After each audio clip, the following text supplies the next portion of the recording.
Lindsay Clancy's defense team rested its case. Now remember that Clancy admitted to killing her 3 children back in 2023. This trial is to determine if Clancy is criminally liable for the murders. Now following the defense resting its case, prosecutors brought up their first rebuttal witness, another forensic psychiatrist. I want to go live now to CBS News legal contributor Rebecca Royfee. Rebecca, what are your overall thoughts on the defense's case now that they've rested it?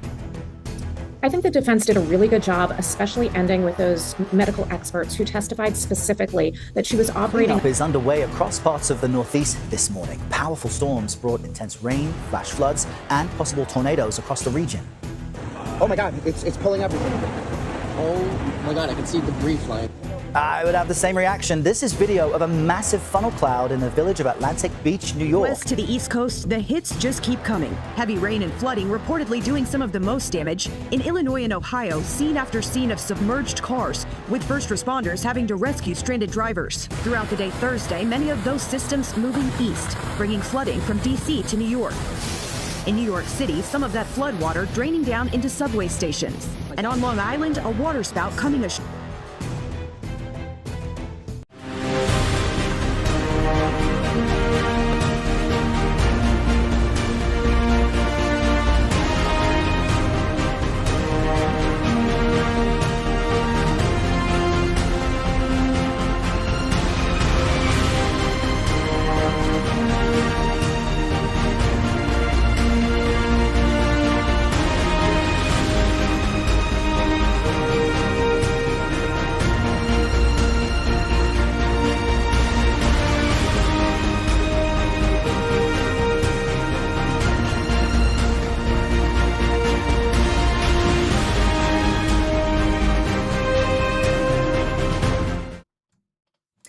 Welcome back to Resistance Chicks. I'm one of your hosts, Michelle. It's Friday, which means we're going to bring you this week's top news stories, which include but are not limited to. I don't even know how to roll into this. Are you guys following the this Lindsay Clancy murder trial? Apparently in January 2023, this mom kills her 3 children. Brutally. And I remember hearing about this when it happened. I don't think that in and of itself, although very tragic, makes it that big of a deal. The problem, and it's spreading everywhere. I mean, everybody has an opinion about this case because for months, she kept trying to get help. And she was saying, there's something wrong with me. I'm not okay. And she was over medicated. I think she was on, please don't quote me on this because we'll get the actual facts in a minute. I think she was on 8 different meds. And so what do you do when you know that something is wrong with you and you're seeking help and the help just isn't the right help? So a lot of people, and it's kind of dividing the conservatives completely in half. You've got a lot of people that are saying she has to walk which I don't think she should walk. But she, can't be held responsible because of this, for this, because she was seeking help and she was trying to get help. And she was saying, I might do something to my kids. She's warning everybody that she possibly can. And so that's a cry for help because what do? They tell you, why didn't you just get help? Well, she tried. It just didn't help. They couldn't help her. They tried with meds and that didn't do it. And then you got the other side that's saying essentially that the whole, why didn't she just get help? She's a murderer. Nobody would be able to kill their kids like this from postpartum depression or you're just a psychopath. Okay. We're going to break down the story. I think Leah's got a lot of clips from the defense actually rested its case today. And everybody has something to say about it. I was talking to Leah about it last night and I was like, you know what? We're not in that jury. We're not in that courtroom. So I think that it's difficult to say what should happen in this specific case. I think that it is not difficult to kind of talk about the facts all around and say, here's, this caveat, this caveat, this caveat, and then and break it down from there. So that's what we are going to do today. And then I don't know if you guys are getting sick of us talking about weather, but like we can't not talk about it because it keeps happening. And it's not just like, oh, the rain in Spain stays mainly in the plains. It's not that. No, this is like insane weather. This is the I don't trust what y'all doing in the clouds weather. This is stop messing with science weather. Hi, Leah. Welcome to my show. Welcome to your show. So glad you could join us. So kind of you. You know, dogs have a way of doing their own thing. What happened? Is that I'm hearing panting. Oh, that's Eden right there. Okay. No, that's just me. I'm hot. Yes. You knew I had to do that, right? That was. Now you have slobber on you. We have my saliva on you. Did you really touch? I did. Mm-hmm. I Absolutely, can feel I did. it. It's so gross. It was tiny. It was so tiny. You don't have to actually it was tiny. touch your tongue with your finger to do the thing. Lorraine! Ugh. You know, when my friends tune in to watch, I can see that you're here. It's okay. I don't see when you leave, but I can see when you show up. Haven't seen you in forever. Do you know how many times Leah says to me, I'm going to reach out to Lorraine. I miss Lorraine. How many times you said that? Lorraine, girl. My New Jersey girl. In New Jersey stays mainly in New Jersey. I know. Missed you. So glad you're here. Okay, so, all right, I'm checking on all my streams here. So the weather. Back to the weather. What is going on? I don't know. I don't even know. So we got a lot of weather clips today. We have some weather clips. Do you want to start with the weather, or do you want to start with this like complete? I have a sneaking suspicion that We this better do that Lindsay last. Clancy thing is going to just take up the whole show. Am I right about that? We should do her that last. Or is this going to be a 3-hour show? Are we buckling up? Do we need to get popcorn? Get some food? It was going to be a 3-hour tour, and then we were stuck on an island for many years, and the clothes never got bad and wore out. I am so glad I never watched that show. And they always had perfect curls and makeup on the island. I know. See, See, it makes sense for Star Trek, right? They're like futuristic, so you can get anything you want. You just put it in the replicator, you need it, you got it. Boom. Why are we talking about that? Is that your like? Is that your hurricane show? Oh, the 3-hour show. Mm-hmm. It's rough. No, we are going to start. Oh, Lorraine, she says I'm driving and listening with my hubs. Hi, Lorraine's hubs. Miss you guys too. We need to catch up. Let's do a phone call. Okay, so actually, I'm going to start with the most uncomfortable clip no, that's the worst of our show. So how many of you know that Lindsey Graham mysteriously passed away? He was an architect of all things neocon. Evil. Not all evil things, but all things neocon, which would be all these foreign interventionary wars. No one could ever explain to us why he never married. I do believe it had something to do with DC bathhouses. However, he has a sister, and his sister seems rather conservative and a nice person.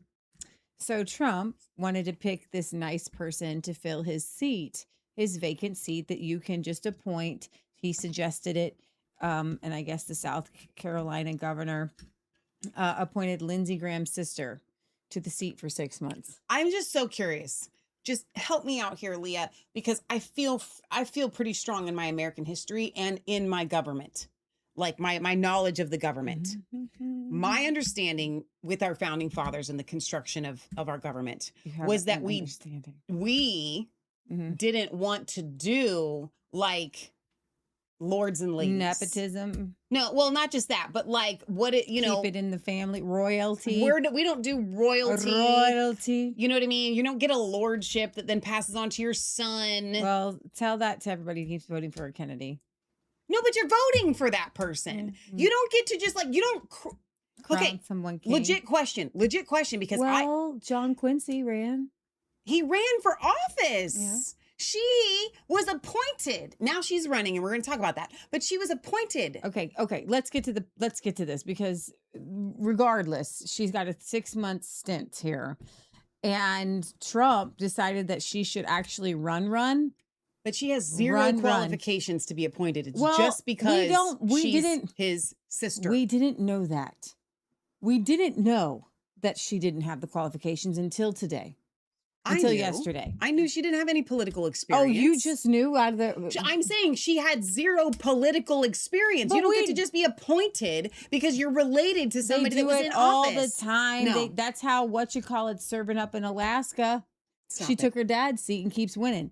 Okay. She was she was appointed? She was appointed, and then they kept voting her in. And then they had to rig the system so that Sarah Palin couldn't knock her out. It's a long story. But Okay. regardless, there is actually a precedent for this. Well, it's a dumb one. It started as a sentimental gesture that would have her serve a mere 6-month custodian, while real candidates, I need to bring on a little Southern drawl here, we're going to South Carolina, vied in a special primary to replace Lindsey Graham on the November ballot. However, does it say what she actually did? Yeah, I'll get to what she does. Okay. So we're not ready to screen share yet. You can It's screen- fine. You can No, see it's her fine. face. So she was only supposed to serve for 6 months, just kind of as a custodian, and then real candidates would vie for a primary to replace Lindsey Graham on the November ballot. However, it suddenly turned into the latest bewildering Trump endorsement, with the president pushing the utterly inexperienced woman to enter the primary and serve the full 6-year term that would start in January. Your Darling, Southern stop accent it. is Let not me- good. It's it's British. good. It You've is- made it British. No, just Yes, you listen. That's how did. she talks. Hang on. No, it's not how she Darling talks. Graham has never held an elected office until this summer. What accent is that? Let me do this in my story. It's a terrible accent. I don't care. It's my story. You can do your own bad accent. Can't you just do it a little She bit? was commissioner of the South Carolina Commission for the Blind, and earlier held a communications role in the South Carolina Vocational Rehabilitation Department. It doesn't mean that she can do anything in the political realm, okay? Despite Trump's endorsement, Graham only managed to attract 33% of the vote in the special August 11th balloting, forcing her into an August 26th runoff, thank you, Jesus, against second place finisher Norman, who earned 25%. You see, this woman who you're getting ready to see a tiny little clip from actually might have won. She got 33 to this Norman guy. We don't know nothing about Norman, but I'm thinking Norman knows a little bit more. I am My guessing. vote's for Norman. Okay, so I need y'all to see this clip of Lindsey Graham's sister and her, and you just need to see it. On the national security question as well, Senator, are Taiwan and the South China Sea national security issues for the United States? If so, why? I'm sorry, could you repeat the question? Are Taiwan and the South China Sea national security issues for the United States, and if so, why or how? Middle's just kind of nodding. I'm just going to be honest here. I'm not on national security. I'm not that informed on national security, so. I tried, y'all. But I do support the military. My brother was in the Air Force for 33 years, so I will do everything I can to support the military. My dad was in the Army. not I'm even not a cracking a polished smile. politician up here. National security is not my thing. It's not my Not my thing. area of expertise, but I do support. Do you need to see it again? I can't. That's the second time you made me watch it earlier. That's the third time I've seen it. Leah. That's the third time. Now I need you all to understand something. She must never, ever have spoken to Lindsey Graham for like 5 minutes. If your brother is quite literally the foreign policy guru of the Senate, when you get together for Thanksgiving, do you not pick up anything? Doesn't he say anything? To the point where you're saying, I'm not a foreign policy expert. Honey, child, what did you think that they were going to ask you at this debate? Like, now, I understand that answering the question might have required some nuance when we're talking about the South China Sea and we're talking about Taiwan. But at least you know your cell phone might be made there, okay? Like, throw in something, anything at all, and just think about literally like you just whatever, there's a lot of objects that say made in Taiwan. Get something, okay? say, I think that the U.S. has a national interest in Taiwan. We have a lot of electronics made there. We have an interest in making sure that China doesn't swallow them up like a great big giant shark going, baby Really? Do you shark, think that would have been better? That would have been, shark. Baby Shark would have been better than what she did? Oh, yeah. Oh, yeah. Well, here's the thing, though. Go back to the article. So somebody pulled up an old clip from a 2007 South Carolina Miss America pageant question. And they're saying it reminds them of the same thing. Okay. Recent polls have shown a fifth of Americans can't locate the U.S. on a world map. Why do you think this is? I personally believe that U.S. Americans are unable to do so because some people out there in our nation don't have maps, and I believe that our education, like such as in South Africa and the Iraq, everywhere like such as, and I believe that they should, our education over here in the U.S. should help the U.S. Or should help South Africa and should help the Iraq and the Asian countries, so we will be able to build up our future for our children. Thank you very much, South Carolina. That is exactly what just happened. But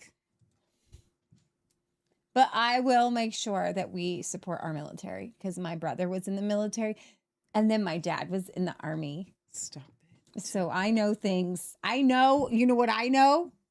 I know that our military works in foreign countries sometimes. And so my brother was in the military. It doesn't say that her brother ever left the United States or her father. But if you're talking about foreign countries, you're talking about the military, and I will support them. I'm going to give Mrs. That's kind of a better way to even say it. What is her name again?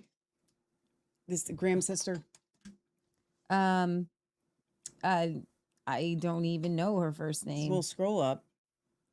She's got to have a name. It doesn't say. It just says Darlene. Darlene Graham. Okay. She's not married? Neither of them got married? Okay. Too many bathhouses in this family. Darlene. I'm going to just give you a couple of hints, couple of pointers. Darlene. Go ahead, keep going.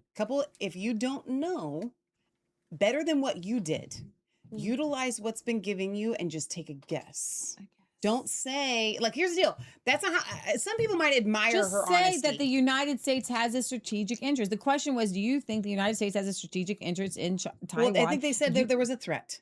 And just say, yes, we have a strategic interest in Taiwan. Yes, and we need to take a strong stance. And here's the deal. The South China Sea, go with China. And you already know. What do you know about China? What do you know about just China? Kind of pull it China's from your a threat, hat. right? China's a threat. Pull, girl, pull. Anything is better than. To admit, I'm not into foreign policy. No, she said it's not my thing. Clearly, it's not your thing. Leslie said, I thought y'all were going to talk about Lindsay Clancy. Leslie, yes, we are, but Friday is our headline news show, so we do several stories. We're keeping you on the edge of your seat. You got to stay on the edge of your seat. You got to stick around. We got a 3-hour tour, okay? If you would like to come back in an hour, we might be on Miss Lindsay Clancy, and I'm going to tell you something. It is heartbreaking. Yeah. So let's get our laughs out of the way because we all going to be crying by the end of this show. Yeah. Okay? And we got some commercial breaks. We're going to make you laugh. We're going to make you smile, and then you're going to cry, and you're going to go to sleep crying. Oh, so let's laugh first. Deb says, at least she's honest.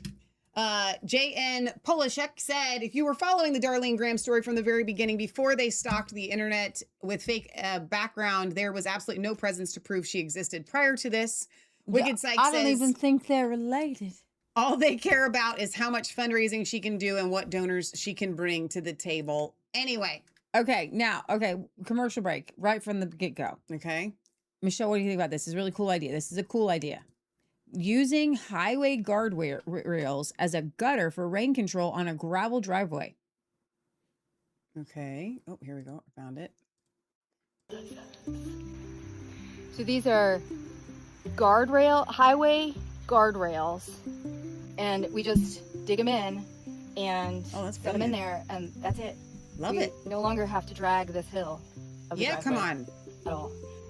Okay, you see this? Yeah. See how the water, we just got a ton of rain. Really quick, lots of rain. Usually this would trash the driveway. All right, so you see how it's starting to flow down. Yeah. Hold on one second. Love it. Let's go. Brilliant. There it goes. So we There's have your a shovel farm that we There's some usually use, ingenuity but for you. This is the entirety of the maintenance on this. Is you come through and you digging just get it out of the way, Unintended. and then eventually I'll come through with a shovel and kind of dig it out. Come on. You got to do what you got to do when you're trying to do down. erosion control. We've been getting right? a lot of rain lately. Yeah, I love that. Okay. That's awesome. This is good news. Skip the next one. Go to the next one. Justin, stunning data reveals Christianity is surging in the United States. Bible sales across the country. Bible sales increasing over 40% since 2022. Religion app downloads surging nearly 80%. Come on. That increase since 2019. And Christian music Spotify streams up 50% from 2019. Our next... Woo! Hallelujah. Pray the Lord. Pray the Lord. Pray the Lord. Hopefully y'all aren't joining no cults. What is this? Okay. RFK Jr. says Fauci paid UNC scientist Ralph Barrick to develop a technique called no-see-um. No-see-um? Nuh-uh. Like, yeah. No. Which makes pathogens more dangerous and covers up the evidence of human manipulation. Barrick went on to teach this technique to the bat lady. Remember her from Wuhan Lab? Guys, I'm going to tell you something. I don't want to keep talking about this. This is 2026. This was 6 years ago. I do not want to talk about this anymore. I want this to be over. But the fat lady has not sung, okay? Was lying Bat about... lady has not sung. Now, Fauci knew this, then spent years telling the public COVID came from a natural origin. RFK Jr., here you go. The origins from day one. Why was he lying? Because he funded those studies at the Wuhan lab, and he funded the studies at the University of North Carolina that developed the techniques for weaponizing COVID-19, and then gave those, Ralph Barrick, his funded scientist at the University of North Carolina, gave those to Xi Jinping, the scientist, the bat lady scientist in the Wuhan lab, and he taught her a technique that Anthony Fauci had paid him to develop called seamless ligation, which is also called no-see-um. It's a way of manipulating the virus to make it deadly to human beings and then covering up the evidence of human manipulation. And why would anybody spend NIH money developing that kind of technology? It's bioweapons technology. It has nothing to do with public health. It's the opposite. It's the inverse of anything you would want to do with public health. Well, he took that and he gave it to the Chinese military lab at Wuhan.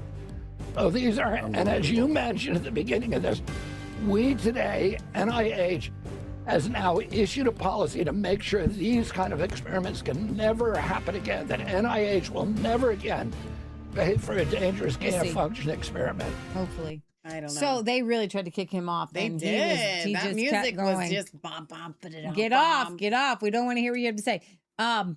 So yeah, I don't know if there will be COVID accountability ever. A lot of people's lives been ruined. Our business tanked for over a year, 2 years. Everybody's pocketbook, we call it that anymore, wallet is being hit with inflation. So yeah, I think accountability has to go a little bit farther. Yeah. All right, commercial break. Okay. Little girl has an apron full of carrots. Let's go. And she knocks on the... Cute. So she You has gonna no get one of hair, the but they horses? still are in pigtails. Okay. So she knocks on these little stalls. Absolutely adorable.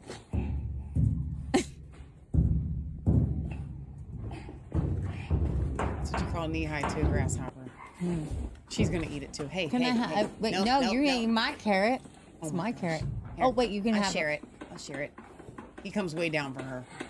Oh, I got it. I got it from you, little thing. I love that she has a carrot apron. Like, it's got carrots on Those it. are big carrots. Wait, I need a bite first. She's got enough teeth. Let's give it to Jenny.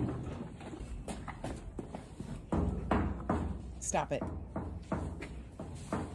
The podcast listeners, I don't even know why you even listen to our podcast. Walking away Gotta with see the this stuff. The horse didn't the come. horse came in. Wait. Look at that dog with the little sweatshirt. Oh, I got you. I got you. Holy cow. Oh, don't drop it. Don't drop it. Don't drop it. She's like got these little weapons. Okay, here we go.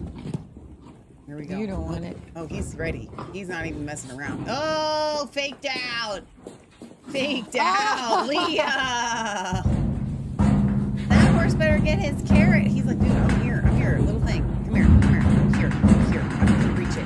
Oh, hi. Okay. Thank you. Thank you. Now, what about the horse that was ready, little thing? Oh, I lost it. I thought there was one more. Oh, okay. Here we go. Nope. Oh. He's ready. Whoa. Okay. I want that other horse to get the carrot. Oh, no. You missed the one that was ready. No. This horse.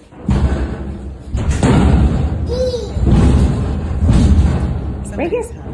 This one. Down here and there. I need hang to on, buy wait. first. I got to get a tip of it myself. Me too. I feel We're that sharing. way. I feel the same way about carrots. Before I Nope. feed That them. horse. That horse already got one. Wait a minute. That horse is not going to let this little child go. Here, come here, kid. Come here, kid. Gimme.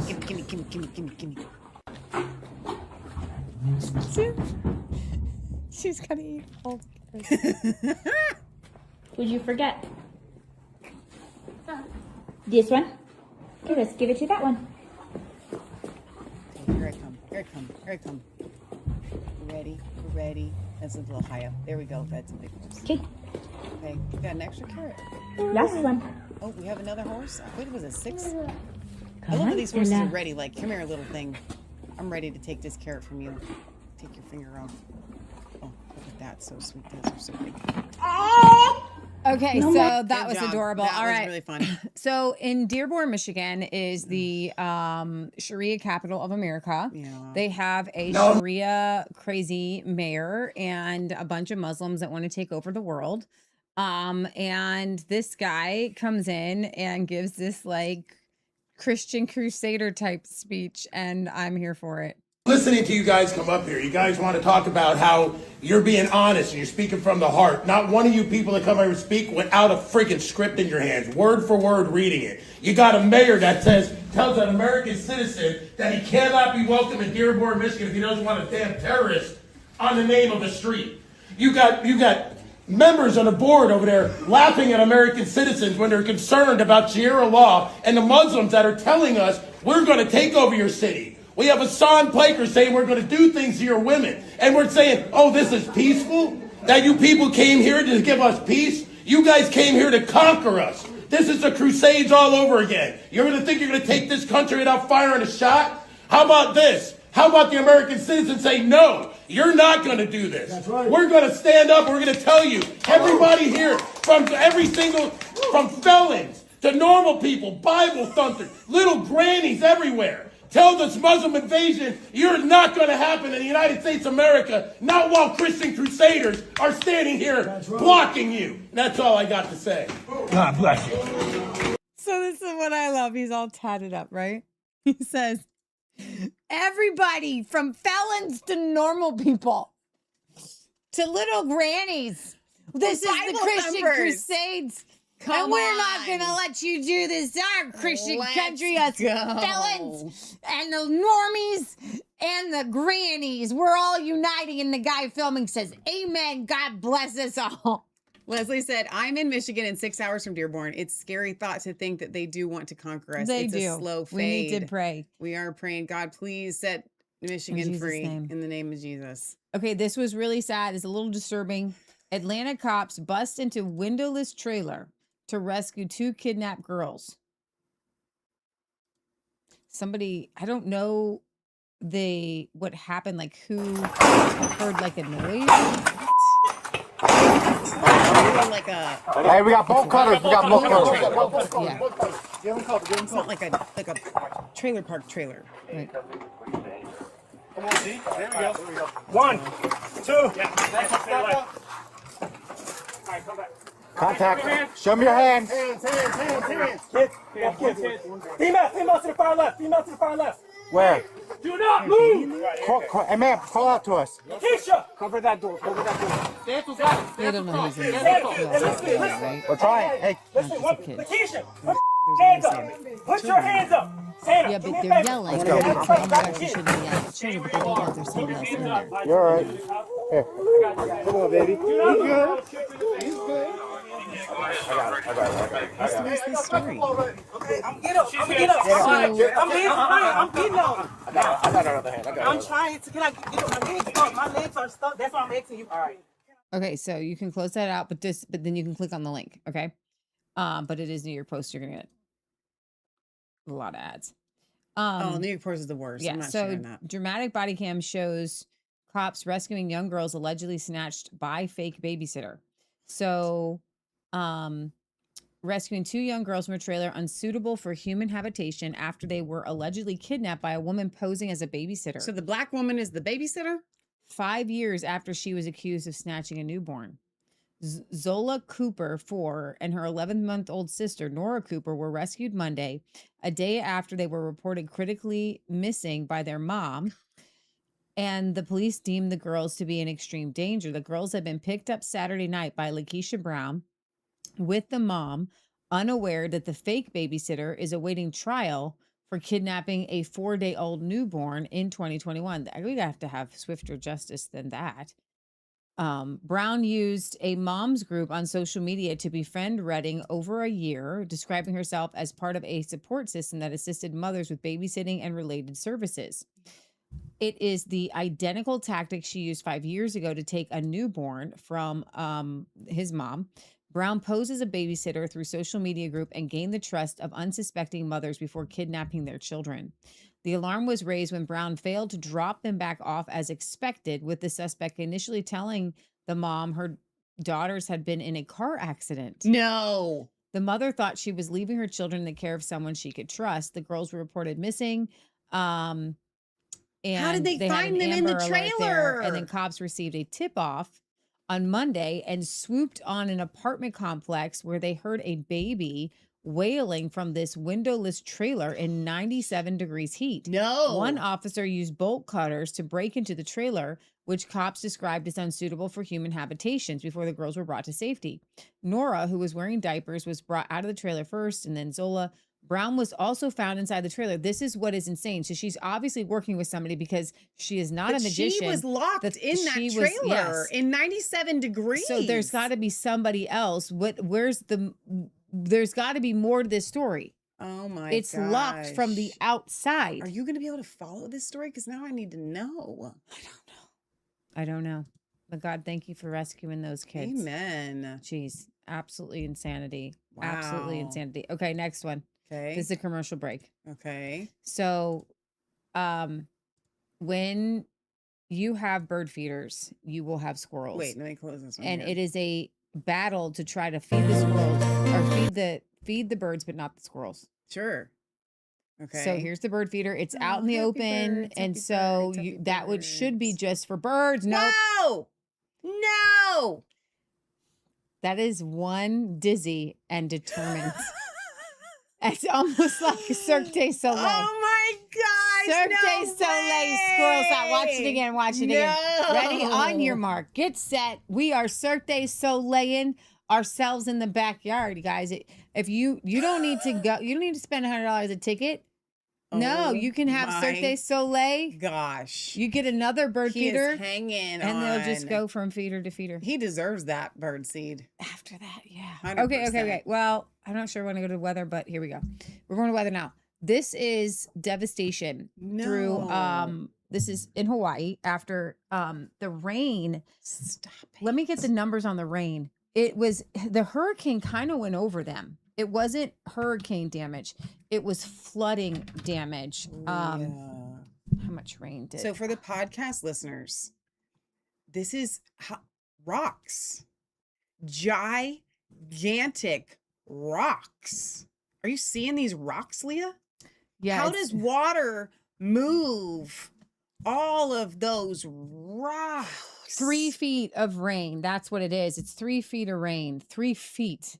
That's I've never seen anything this. like that with all those rocks. It's you. I mean, I don't know how you would. I don't know. 3 feet of rain. Like, you don't measure rain in feet in case you want. If you got 3 inches of rain, that's a lot of rain. 1 inch of rain at one time is a lot of rain. 32 inches of rain. That's what Look you at get. these trees. Like it's they look like pine trees. I don't know. a what kind lot of trees those they are. houses look pretty old. So what my thought here is that this has not happened before. Look at this car is like buried up to the wheel wells. Oh my gosh, this is terrifying. Like, if you're there when that water comes through and you're not on the roof of your house, you're dead. I know. You're just like, I know. oh my gosh. I know. You know, it's interesting. Like when this happened to Western North Carolina, like it was all over the news. Why is I feel like this is not on the news enough. It was pretty it was pretty crazy. You know, like this is insane. I've never seen anything like this. So wow, I know. My very first go to the next one. YouTube. Okay. It says Hurricane Lala missed Hawaii, but it didn't matter because the rain just. Here's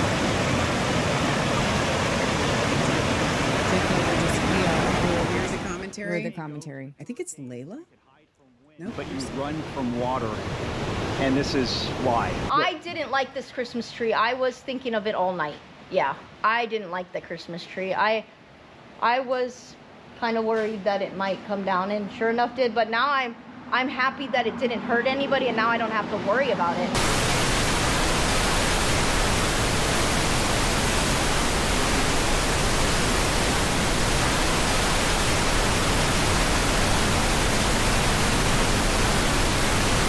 The rain needs a lot of water.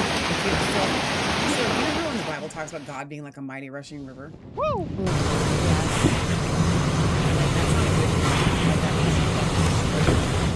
For those of you new to the channel, I'm Jonathan Petramala. I travel the world covering extreme weather, and most importantly, I tell the stories of the people impacted by it.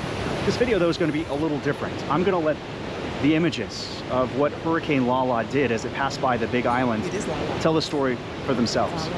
Let me know what you think about it in the comments. And if you want to support independent journalism, please like and subscribe to this video. Okay, so let's turn that down. Rainbow There's a lot Falls. of, that's so much. I want to hear a little bit of the water. I can't hear it now. Okay. It's unreal. Let me know if that's too loud, guys. Oh my gosh. And here's the thing, is you can tell that it's not a normal waterfall because of the color, right? It's brown. So yeah. Like it's almost black. It looks like a root beer float. It kind of does. Boiling pot. I mean, you know what my mind thinks about, I guess so. things, but wow. You want to watch all 8 minutes of this? No, we can skip some. Let's go here. Volcano Kilauea eruption. Perfect time. And now I get a hurricane.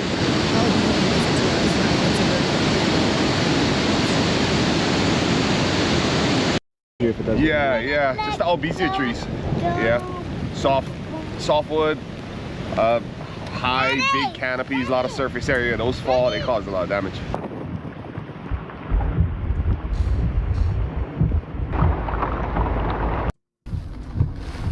So this is like, still, look at the wind. I would not be driving there. No, absolutely not. I'm not driving through that. At any moment, a tree could come down on your car, I feel like. In Louisiana, that just can't happen here. Our mountains protected us. I think this was the closest in recorded history, at least, a hurricane did come. It is. This is as good as it gets. And going off of South Point, but again, interesting on the forehand, you know, there were certain models that showed the path coming straight towards Hilo. There's no chance. There's no chance. The mountain from even hundreds of miles away is going to push an eye down below the mountain, and then when it reaches South Point, even South Point, which is a little bit exposed, is going to keep that storm away. We got the water. All right, who else got water? New York got just torrential. Oh my God. So this is water pouring into the subway station. Like that's untenable. I mean, it like, oh my gosh. It's just literally water. No, I don't feel like it's a good time to start to ride it. I don't want to do it. I don't like subways anyway. You know, it feels like when you're seeing water come down like that, like with the electrical right there, ceilings coming down. You know what I mean? I do know what you mean. What was that Okay, you go to Sylvester the next Stallone one. movie where they were like This in is, the thing, just the tunnel, The next one daylight or has something? It's freaking me out. water on the stove. Country's down. It's so loud. There's so much rain. All the podcast listeners are going to get this, just the sound of water. Rain, just yes. Okay, the next one here, car is just submerged here. No. It's just so gross. I'm feeling very gross right now. Yeah. Oh my gosh. So this is Brooklyn. For the podcast listeners, there's a wrought iron fence that is it wrought? Whatever. No, you're right. It's wrought iron, that the water is up to the tips. That's crazy. That's not okay. What do you think of the support for? No. Okay, now we need to jump. Now I can jump. We need to jump to number 4 from the left. No Facebooks. Like here? Oh my God! Oh, what is Overnight, this? wild storms drenching the Northeast. On New York's Long Island, a state of emergency and dramatic water spouts tearing through the Atlantic Beach area. Cabanas at a popular beach club torn apart. Powerful thunderstorms dumping heavy rain and causing flash flooding across parts of neighboring New York City and New Jersey, too. Dover, Delaware, also under a state of emergency after a reported tornado touched down there overnight, causing significant damage. Well, that is a slight tornado right there. That's a different, yeah. Storms ripping the roof off a motel seen from the road.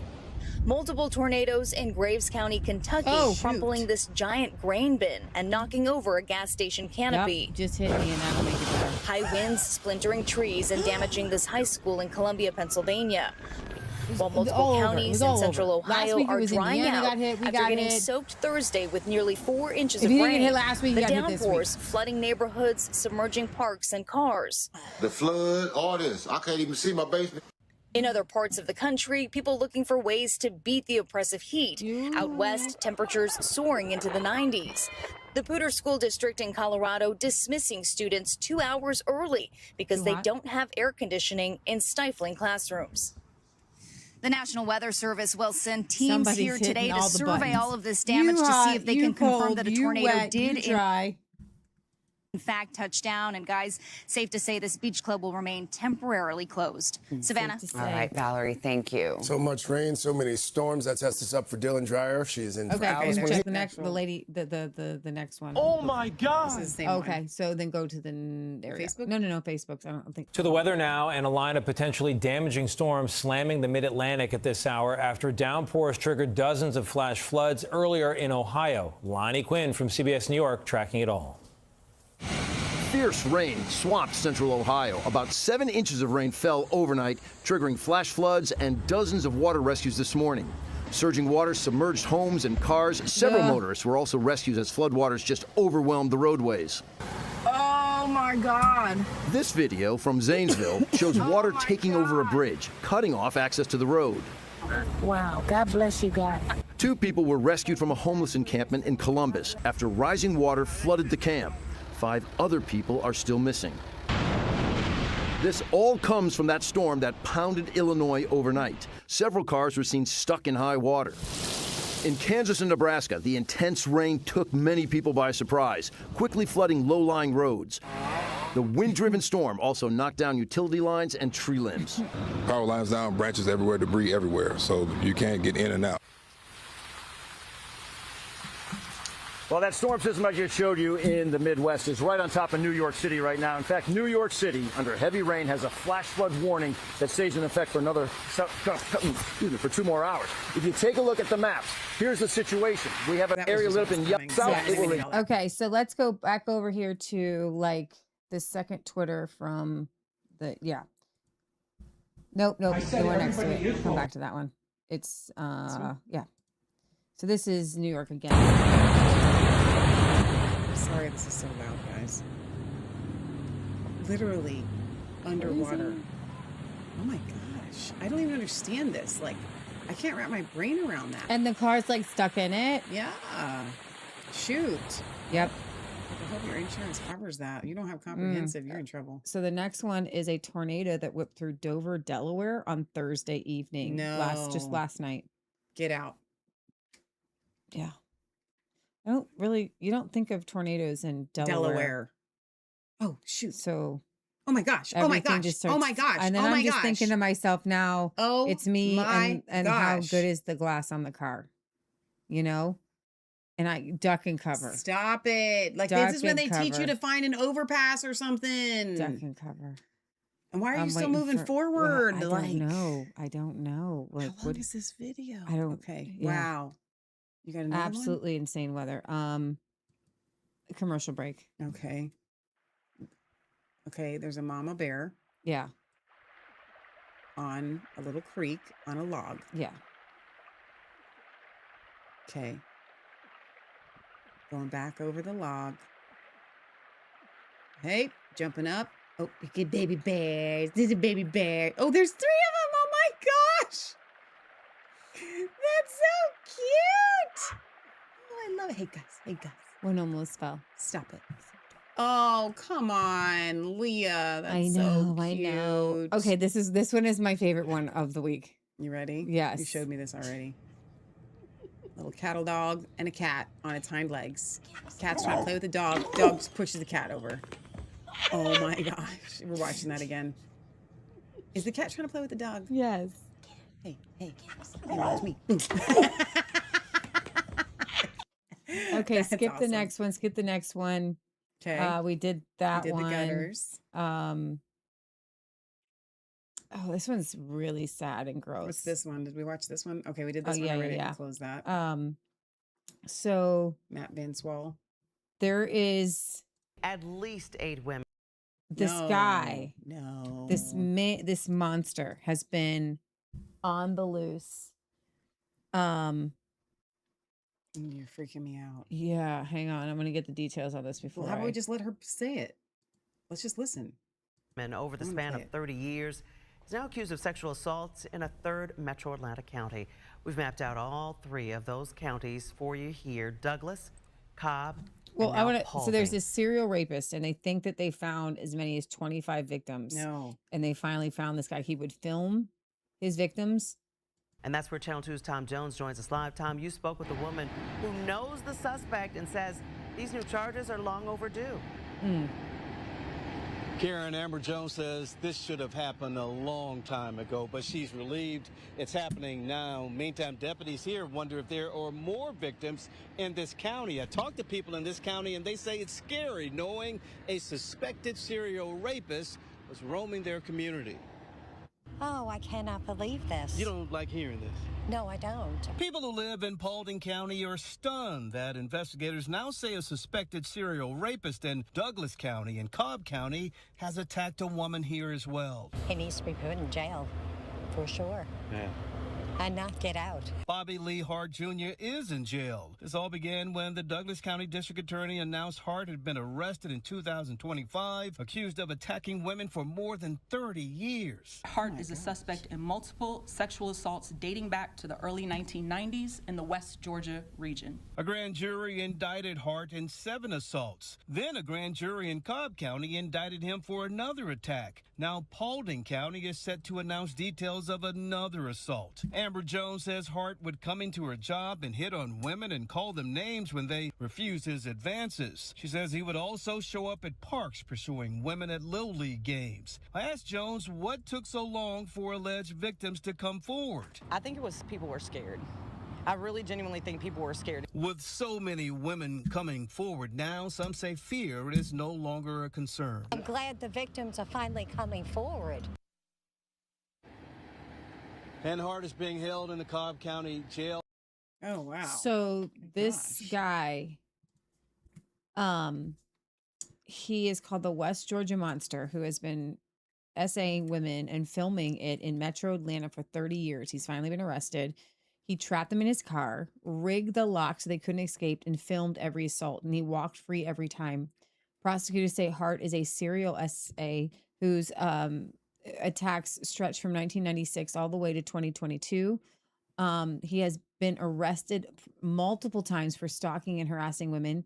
Court records now link him to at least 13 women, but there are certainly more. In Douglas County alone, he's been indicted on 18 charges tied to 7 different women, including kidnapping and one and holding another against her will. Search warrants say he lured women into cars, then rigged the locks so they were trapped inside with him.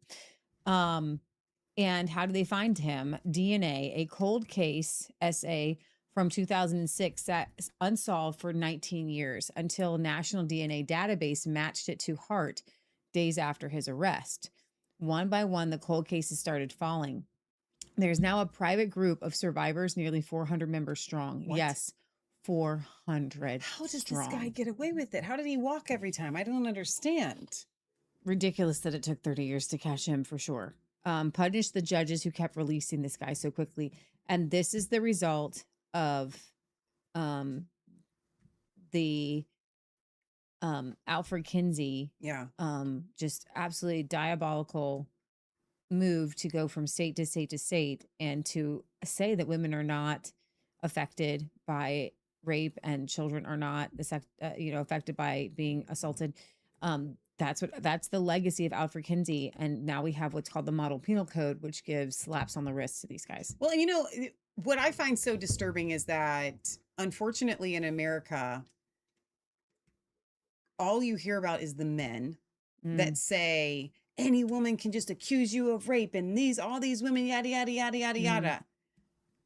I'm here to tell you that my personal experience with people who have been raped is that every single time the case gets thrown out, every single time the police do not take it seriously, every single time, I know, yeah, the rapist walks free. So don't give me this garbage of women falsely accusing men and all these men that are getting falsely accused. I'm sorry if that ever happens. Like, I am so sorry if that ever happens. But most of the time, almost all of the time, the rapist walks free. 100%. Like, not 100%, but I'm just saying that's my colloquialism.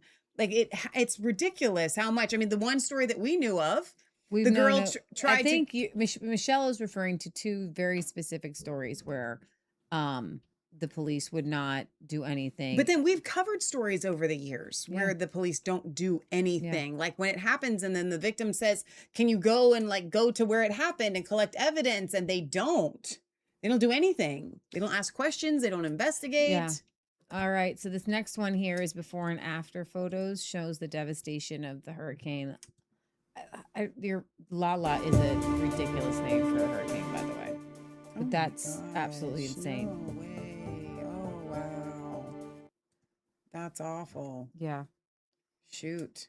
Okay. Don't go to that one yet. We're saving that for last. How many other stories? I said that. Hang on. Okay. Commercial break.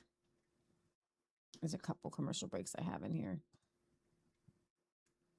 What is this? This is a donkey that has a cow friend. I'll get his copyright on that. Oh my gosh. I need a donkey though. I need both a cow and a donkey. Or a little cow. Oh, that's got to be like a little cow. Like a little kind of calf cow. Oh my God. They're cuddling. They're cuddling. So cute. That is adorable. I can sing the song. You got a friend in me. You got a friend in me. Oh, that's so cute. Oh, moo. Okay, so this next one. So we pets that you guys know for a living, and we have don't play it yet. Just hold on a second. Okay. We have a lot of German Shepherds. We don't have many Belgian Malinois. Do we have any? No, we actually just have a friend with one. And they spent $2,000 for great training, and they do an amazing job. Judd and Kara and their daughter trained their dog to be amazing. Yes, we do, because Doc Pete's is a Belgian Malinois. Doc Pete's dog. Client. No, but we know. Sorry, so we only know a couple Belgian Malinois. This is a compilation of the difference between a German Shepherd and a Belgian Malinois. So people keep asking, is there a difference between Belgian Malinois and a German Shepherd? A German Shepherd will assess the situation, decide whether intervention is necessary, and act accordingly. A Malinois has already launched himself into the situation, knocked over your drink, gone swimming in the flood, and somehow ended up under the bridge at midnight. German Shepherds think first.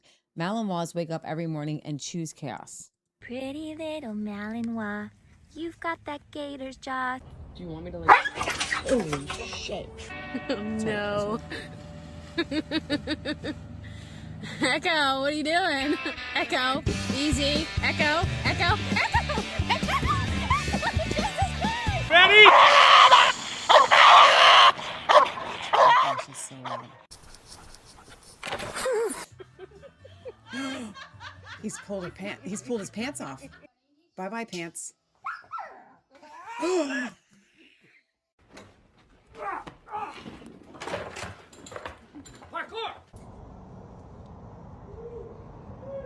No.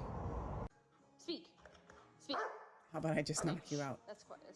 Speak. Whoa. No.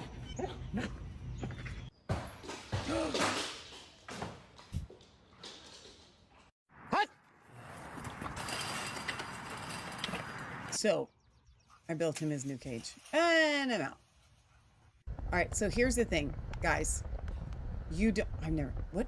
No, he didn't. No, he didn't. Watch that again.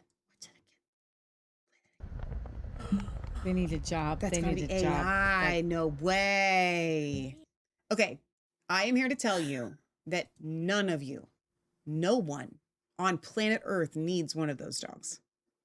Unless they are going to be a police dog with training and do all the things. Were we screen sharing there? I hope we were. I hope I didn't miss that. Okay, yeah, we did. All right. Yeah, so there you go. All right, are we doing our switch now? Not quite yet. No, not quite yet. Okay. Let's see. You're gonna retweet something. This is kids. No, I don't believe any kids were harmed in this. God. There you go. Good job. Oh, we spilled a little, but that's okay. Oh, don't look at it. Oh, did you panic? So that was on mom for giving the kid an open cup like that. Oh, I can't stop it. I don't know how to drop it. Leah.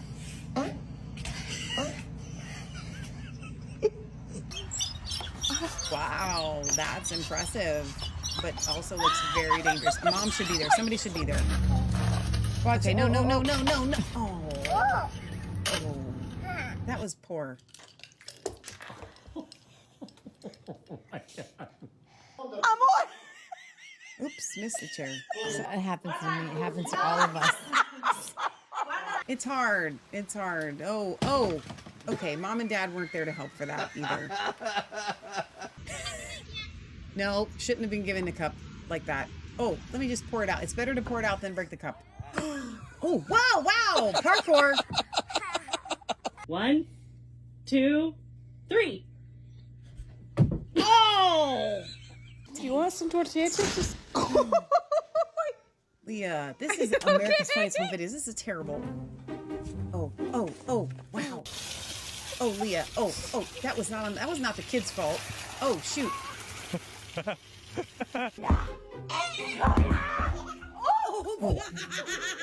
Oh my gosh. Oh, Leah. Oh, just into a lot of balls. You gotta keep your eyes on the ball. Watch this.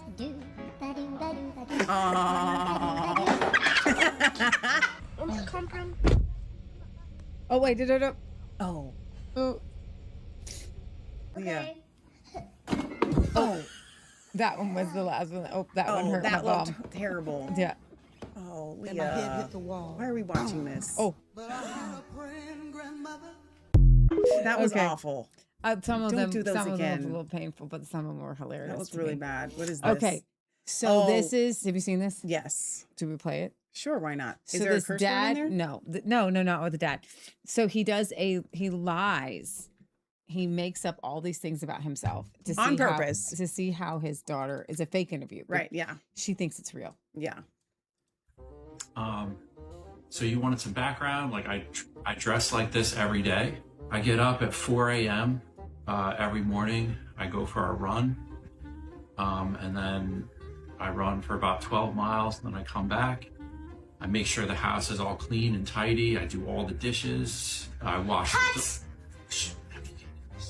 That's not true. It's not true. I make sure the dogs are bathed, and that way when my wife gets up, like everything is done. So I'm very diligent in that. Bye. No, Abby. That's not true. You can't lie to Abby, they're gonna see. So you asked about my diet. I only eat vegetables. There's no pizza. Come on, you make sense in milk. You asked how I met my wife. I was a center fielder for the New York Yankees, and I was playing in one day.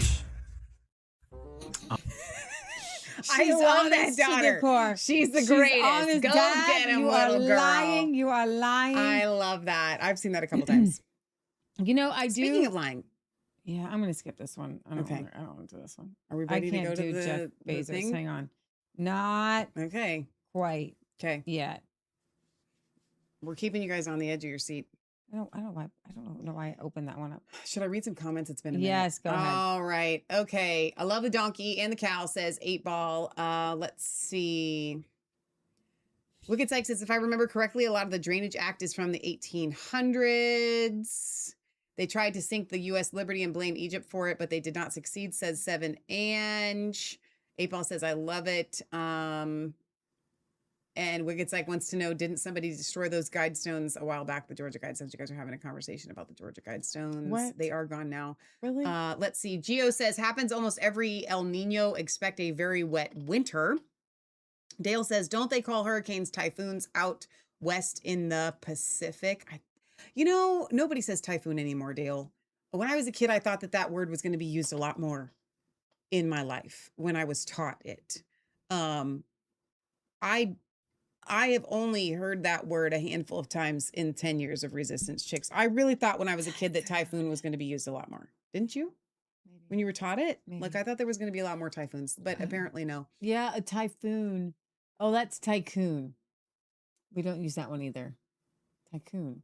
That's Leah, what do you think a tycoon is? Let's just go, because it's not related to weather at all. No, but that's a rich person. Yeah, okay, good. So I'm you just scared me a saying, minute I was there. like, typhoon. It's like, why are we going there? Well, You when we scared played me. the game of life, you could be a tycoon. Yeah, okay. I mean, That was almost terrifying. I was almost had like a Leah moment and Michelle. Like, no, you're I about just, to say they something sound similar. Homonyms. really They sound similar. embarrassing. Okay. Let's see. Hang on. Leslie said, all this news makes me want to go home. I know, because it's really depressing. Oh. Caroline says, same thing when people get their license back for a plea bargain and go out and kill someone on the road. I think Aren't our commercial breaks helpful though? They are. No, you're doing a good job on your commercial breaks. Wicked Psych says, we got onto the Guidestones because of the New York City infrastructure drainage. Got you. And Kimberly says, typhoons and quicksand. Again, thought that quicksand was going to come a little bit more into, because I was afraid of quicksand when I was a kid, right? Yes. So you think you're going to encounter it more often than we do. A lot more fear of quicksand than I. I thought maybe needed to. beaches. Like, I would think you're going to a beach, there could be quicksand. Quicksand was supposed to be in the woods wherever you hiked.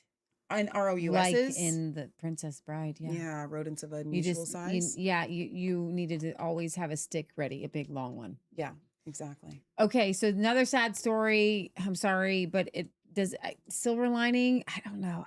I'm trying to find the silver lining. It was pretty great.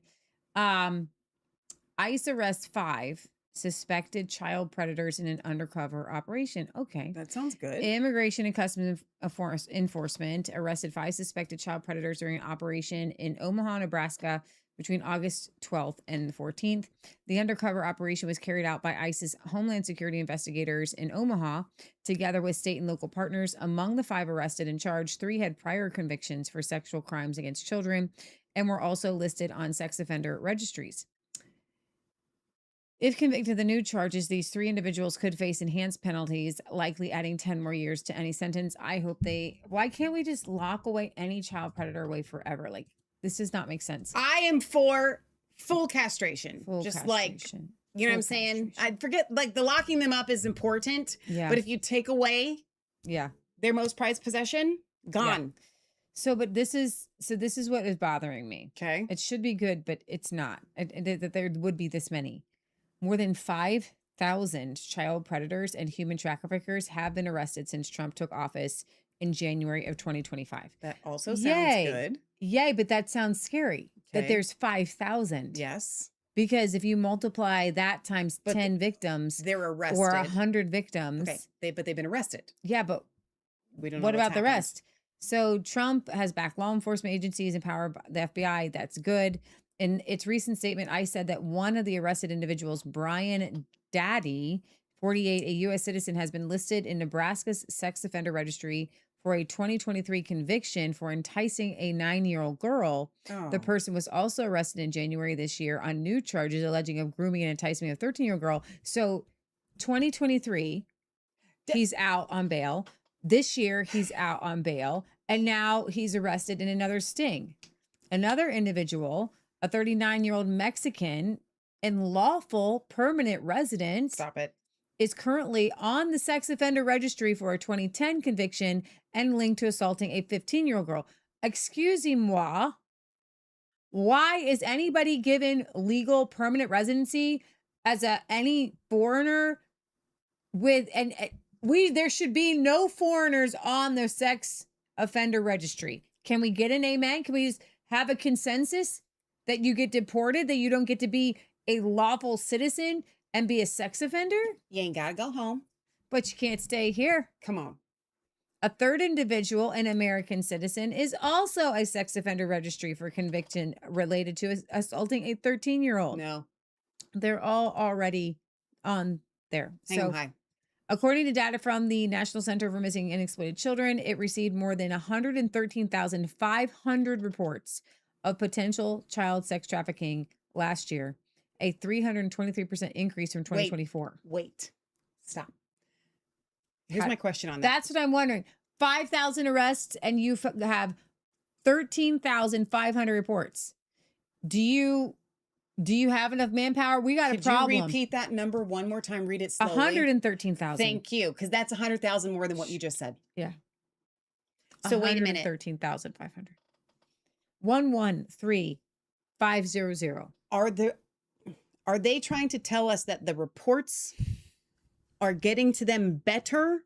Yes. Or have we had an increase? No, I think of they're saying 300? that under Trump, more people are more likely to report. However, that 5,000 number it's like a pinch of salt when you're looking. Thank you for correcting that. 113,000. Here's the thing. When we read numbers like 113,500, we think, oh, well, maybe we should drop the 500. Do you know how many 500 child abuse cases that is? Just listen, okay? If you guys have not seen our documentary, Monsters of America. Yesterday is the time that you watched it, okay? Because here's the problem. This would not be happening if it were not for Alfred Kinsey and him going and revising and inventing the model penal code. He deliberately went and changed the laws in America. Do you know that pedophilia used to be a capital offense? That doesn't mean with a capital O. It means you die, friend. You come after little kids, you go into the long sleep, man. That does wonders for curbing this. So don't tell me that our government officials actually want to stop sex trafficking or child exploitation, because if they did, they would bring back capital offense. So I guess June 10th, Trump signed the Secure America Act into law, which contained a provision to combat child exploitation. The provision provided the Department of Homeland Security with $108 million. This is not a lot of money. This is a drop in a bucket. So to hire 200 new child exploitation investigators and analysts, according to a June 9th statement from the office of Senator Josh Hawley, who introduced the provision. Now, before the legislation was in place, Homeland Security employed 7 full-time specialists to identify child exploitation victims. 7. That's 200 new law enforcement officers to find and rescue kids trafficked by predators, and a new initiative to coordinate local, state, and federal enforcement, Hawley said. Now, it says that the U.S. Marshals said on August 10th that 48 missing children from Massachusetts were rescued. That's good. It was tied to the World Cup. The agency said the rescued children were between 12 and 17. Several of them were found outside state borders after investigators tracked leads across the country in multiple states. You know, I used to think that the parents that had their kids with a leash, I thought that was cruel and excessive. If I ever have kids, they will be chained to me. In another major operation conducted in April, Operation Iron Pursuit, the FBI targeted alleged child exploitation predators across the U.S. The effort led to rescue more than 200 child victims. Praise God. And arrests of more than 350 individuals. An earlier effort, the 2-week Operation Relentless Justice, I like that. Yeah, that sounds good. In December of last year, resulted in 205 child victims being located and 293 alleged offenders being arrested. When we are talking about child trafficking like this is brutal child SA slavery in this country happening right now. It is fueled by the Kinsey Model Penal Code. Mm-hmm. It is fueled by pornography. Yes. It's fueled by taking God out of school. And everything we're trying to do to, here's the thing, it's not enough to arrest these guys. They're going to be back on the street. Okay. Long sleep. We do need a lot of long sleeps. We do. But we also need a lot of fear of God to be put in these Amen. people because Come on. they know that they'll be out the next day. Amen. All like 3 or 4 of those guys, they were just walking free. It doesn't make any sense. It doesn't make any sense. I guess we just have to pray. God, you care about children. Amen. You care about victims of these violent, horrible assaults. I ask you, Father God, that you would raise up more. If the government, here's the guys, you have to understand something. The government is designed for one thing. It's to protect the yourself, citizens. Amen. protect the citizens. Amen. And so I pray for more law enforcement. Come on. 200 is not enough. Amen. If there are 113,000, we need exponential amount of It's a state of police national emergency. and FBI to go and find and rescue these kids and lock up these guys. And we need to shut down the pornography industry. Amen. That is fueling this. Father God, I ask that you would rescue every child in America. Come on. That you would lock away forever every predator, and that you would cleanse the hearts and minds of men and women across this country in Jesus' name. Amen. Whew, that was a hard one. Crazy, crazy. Now, this is the last weird story before we go into Clancy. Okay. Do you guys remember Michael Cohen? Yeah. He was Trump's lawyer who turned on Trump's lawyer. This is why I can't stand Trump. He is so weird. He goes on Michael Cohen's podcast. Are you serious? And he's like, you know what? They made you do that. They made you come after me. Their conversation marked a surprising thaw years after their relationship collapsed amid public feuds and legal battles. Part of the interview with Cohen's show, When You Know, You Know, Stop. Who's watching aired that? last night. They weaponized you, Trump said. They weaponized a lot of people, Trump told Cohen. I respect the fact that you recanted everything you said, and that's a big thing for you that you did. You're going to go down as a man of courage. Great courage. Because you did something that a lot of people wouldn't have the guts to do. I guarantee your family greatly respects what you did. I'm going to tell you something. There's no way that he's recanting if Trump's not president right now. Oh my gosh, Leah. Okay. He knows what side his bread is buttered on. Do you know what I mean? Okay. This was Cohen's first public conversation with Trump in 8 years. Cohen shared a Substack article that served as a reconciliation of the public feud the two had, which included Cohen's testifying against Trump in his New York City criminal trial in 2024.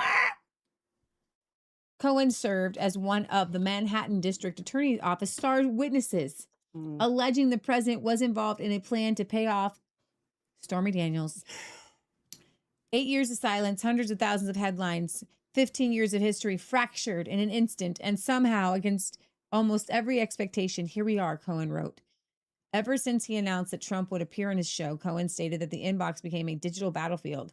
It has been flooded with hatred, anger, disbelief, and some of the most spectacularly vicious things imaginable. In 2028, Cohen was sentenced to 3 years in federal prison after pleading guilty to campaign finance violations, tax evasion, bank fraud, and lying to Congress. He completed his sentence and supervision requirements in November 2021. Speaking to Politico on August 19th, Cohen answered a question about whether he would seek a presidential pardon. We'll see, whatever. So Trump, who was convicted in a jury trial on 34 counts of falsifying business records, denied the charges. The judge who oversaw the case, Juan Merchan, sentenced Trump to an unconditional discharge in January 2025, about 2 months after Trump won a re-election. In his first term, Trump often criticized Cohen in response to claims his former lawyer made about him, writing on Twitter, if anyone is looking for a good lawyer, I would strongly suggest you don't retain the services of Michael Cohen. During the interview with Cohen, Trump also talked about the economy, Venezuela, and the Iran conflict. I want to throw in my thoughts on this. Are you ready? I don't. So, because we've been doing Resistance Chicks for 10 years. I don't want to hear it. Don't say that. Leah, we have covered every square inch of this from start to middle to finish. Here's the problem. Michael Cohen is corrupt to the core. However, coming from, at the time, unapologetically, unashamedly, radical acceptancely, we were giant Trump supporters. So we kind of, in some ways, went along with the throwing under the bus of Michael Cohen. But I'm here to tell you, yes, he's corrupt, but Trump threw him under the bus. So why is this happening right now, Leah? This is happening right now because Trump knows that he threw Michael Cohen under the bus and that Michael Cohen went to jail for 3 years for something that probably should have landed on Trump's shoulders, but didn't. So Trump's going back to try to help revive his friend, right? Essentially, I'm going to come back and make up for it, you know? So it's almost like it begs the question, did Trump tell him at the time, you take this from me, I'll make up for it later? You know what I mean? No, I don't think so. You don't think so? That I think that Trump is ready to just let everybody burn around him and that he doesn't come to people's aid. So but what I'm saying is why this now? Because Trump is on top and Cohen is ready. So Trump wasn't mad at Cohen during the Cohen trial. No. But he threw Cohen under the bus. No, Cohen threw Trump under the bus. I think it went both ways. That's my humble opinion. Okay, so there was a payment. And we argued there was a $130,000 payment to this porn star, Stormy Daniels. And I was naive. Okay?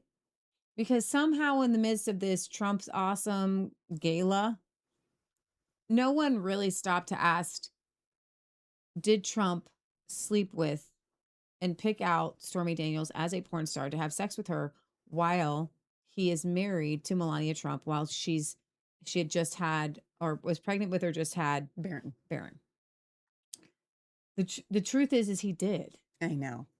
And the truth is that he instructed Cohen to use campaign finances. That's what I'm saying. To pay this porn star. So yes, a $130,000 payment was made to Stormy Daniels in October of 2016 to keep her silent about a 2006 encounter with Trump. Michael Cohen, Trump's then personal attorney and fixer, arranged and paid it himself from his own money. He wired it through a shell company then that he created for the purpose, drawing the money from a home equity line of credit for Trump. Trump is a billionaire. He literally had to borrow money on his own home to pay this for Trump. Yeah. The payment was made about 2 weeks before the 2016 presidential election. In 2017, after Trump became president, the Trump Organization reimbursed Cohen $420,000 in total. This covered the $130,000 payment, and then they used it from campaign donations. Okay, so you paid a porn star if you gave to Trump. Trump initially publicly denied knowing about the payment. Later in 2018, that's what I'm saying. And his then attorney Rudy Giuliani acknowledged that Trump had reimbursed Cohen for it. But here's the thing: he initially denied it. That's what. And so you and I and the rest of us were like, Trump didn't do anything with Stormy Daniels. He wouldn't lie to us. He would not. Not only did he lie, he got his lawyer to get a home equity line of credit out. Like, I'm going to U.S. Bank. I need $130,000. Stop it. Because I'm going to put in a really nice bathroom. No, I'm just covering for the now president of the United States for having sex with a porn star. Okay. Geez. So, and we all and then Cohen went to jail for Trump. That's what I just said. And then Cohen testified against Trump. And then now Trump is on Cohen's podcast like, everything's fine. But here is how this is going. Trump didn't say, I'm sorry. I'm sorry I asked you to do something that was highly unethical and illegal that puts you in jail. So weird. So my question is why now? What's going on? I don't know. That seems, we can delve into it if this continues to move forward, but I just think it's all gross. It is And gross. here's the deal, guys. Please take this with a grain of salt. And I think that at this point, everybody understands where Lee and I stand on Trump. I don't know if he's had an invasion of the body snatchers or if we missed it 1000%. Okay. Was there a little bit there that was a little bit truthful? If we go back to 2016 and he's lying to us. I know. And all we hear is the Access Hollywood tape, grab him by the blank, and we still have to whatever. We have to explain that, right? And then he is telling us he did not do these things. Yeah. He's lying. Okay. And we are defending him. It's been from the beginning. Yeah. Okay. One more story than Clancy. This one is kind of sad, and I want to pray for these pro-lifers. Good on them. But in Idaho, you'd think Idaho is pretty red, kind of conservative. Coffee shop owner turned away a pro-life meeting because people didn't like that the pro-lifers were meeting at this coffee shop, and he calls them the KKK. I said everybody is welcome, but I said I don't want this group meeting here. It's like if the KKK asked to meet here, I would say no. So you think If pro-lifers are like the KKK? Is that what you're saying? In my world, it's the same. It's the same sort of concept. That is so beyond Yeah. hard. Pro-lifers, those who advocate for the dignity of every human life, even children in the womb. I've You made say we are I've like made the my KKK. point clear. I asked you guys not to meet here. I said it. Oh my. So when Jim Sheehan learned they were just meeting to have coffee, to talk pro-life, Hawkins told Fox News that a group of 15 people had gathered at the cafe to discuss a prospective ballot measure that would legalize abortion up to 24 weeks in Idaho, where most abortions are currently illegal. Her 16-year-old son, Bear, a fellow with Students for Life, organized the gathering to recruit local volunteers. They also plan to discuss ways to support moms and families in need in their rural neighborhood. According to Hawkins, group members ordered food and drinks before sitting down, at which point Sheehan approached them and said that they were not welcome to host their meeting there. Sorry. Video footage shows Sheehan telling the group to meet at the public library. Wow. Instead, this is my place of business. I did a lot of work to get people on the ballot so women would have the right to choose in the state of Idaho, and this is something I do not support, nor does my wife. It's our business, so we have that choice. When Hawkins asked if he was kicking them out, Sheehan replied, "Did I make it very clear that I did not want you here?" So Sheehan disputed claims that he kicked out the group. And the It's on video was video, misleading. He said he had politely asked the group on Facebook the day prior not to use his business for their meeting. Sunday, she announced on a local community page that they were holding this meeting at our business, naming it. I responded to the post politely asking them not to use our business. They showed up anyways.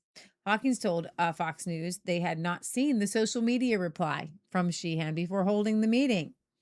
In an interview with the Cowboy State Daily on Wednesday, Sheehan acknowledged the KKK comparison was a mistake, stating he didn't think through that analogy. Sheehan said he and his wife have received nonstop death threats. I'm sure pro-lifers I don't think so. He defended his right to host groups at his choice. So this is very interesting because is it bake the cake? Now, I actually think that you can refuse service to people, but I also think that you should be publicly shamed. Sure. You know? Yeah. Okay, so this case, this Lindsay Clancy case. Here we go.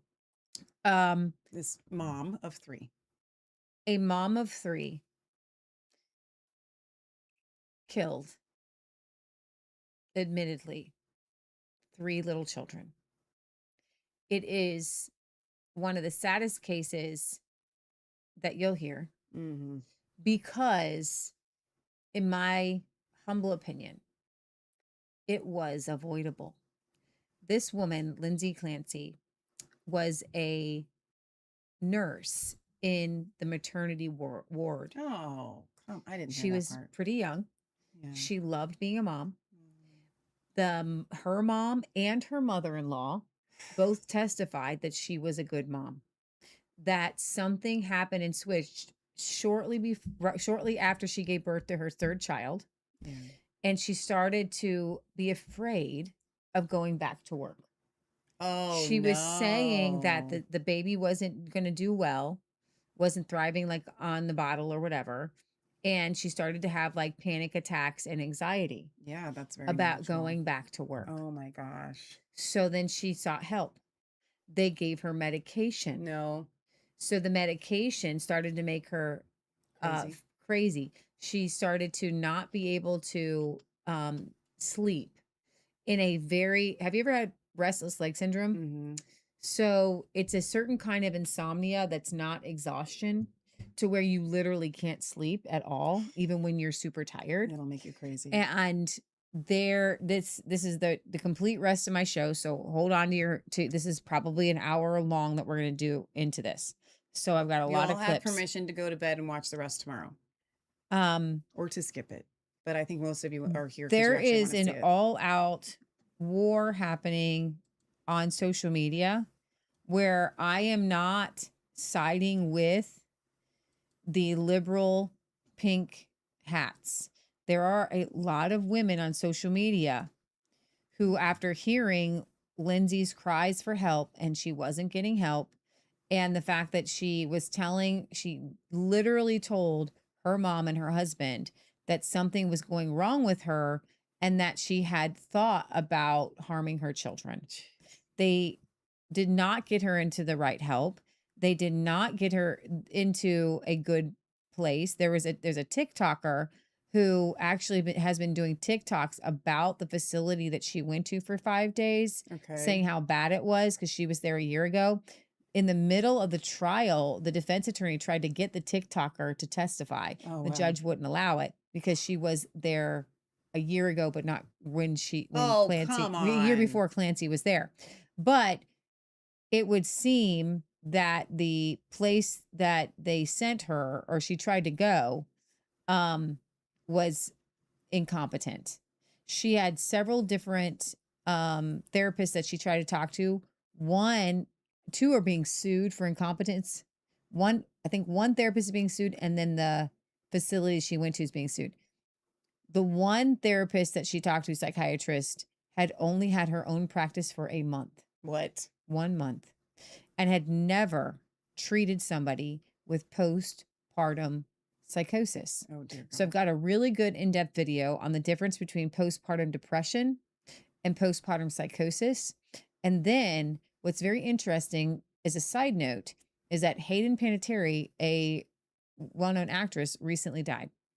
In 2016, she came out in the public for talking about how she had postpartum depression and how she was ostracized. She had a deal with Neutrogena and they dropped her because she came out and said that.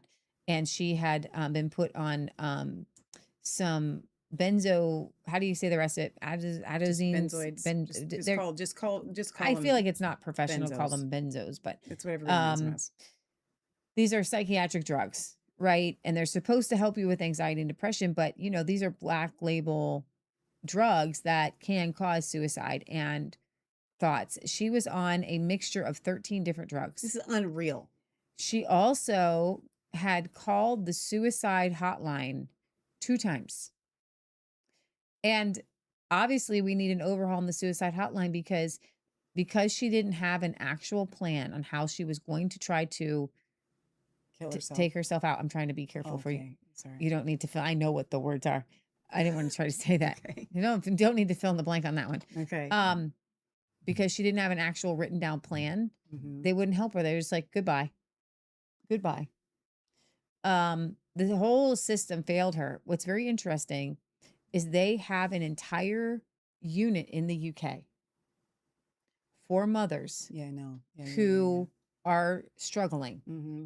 Even mothers who are struggling with the desire to harm their children. Wow. They actually have places where mom and baby can go together. That's amazing. To work it out. Wow. We don't have any of these. We don't have postpartum psychiatrists.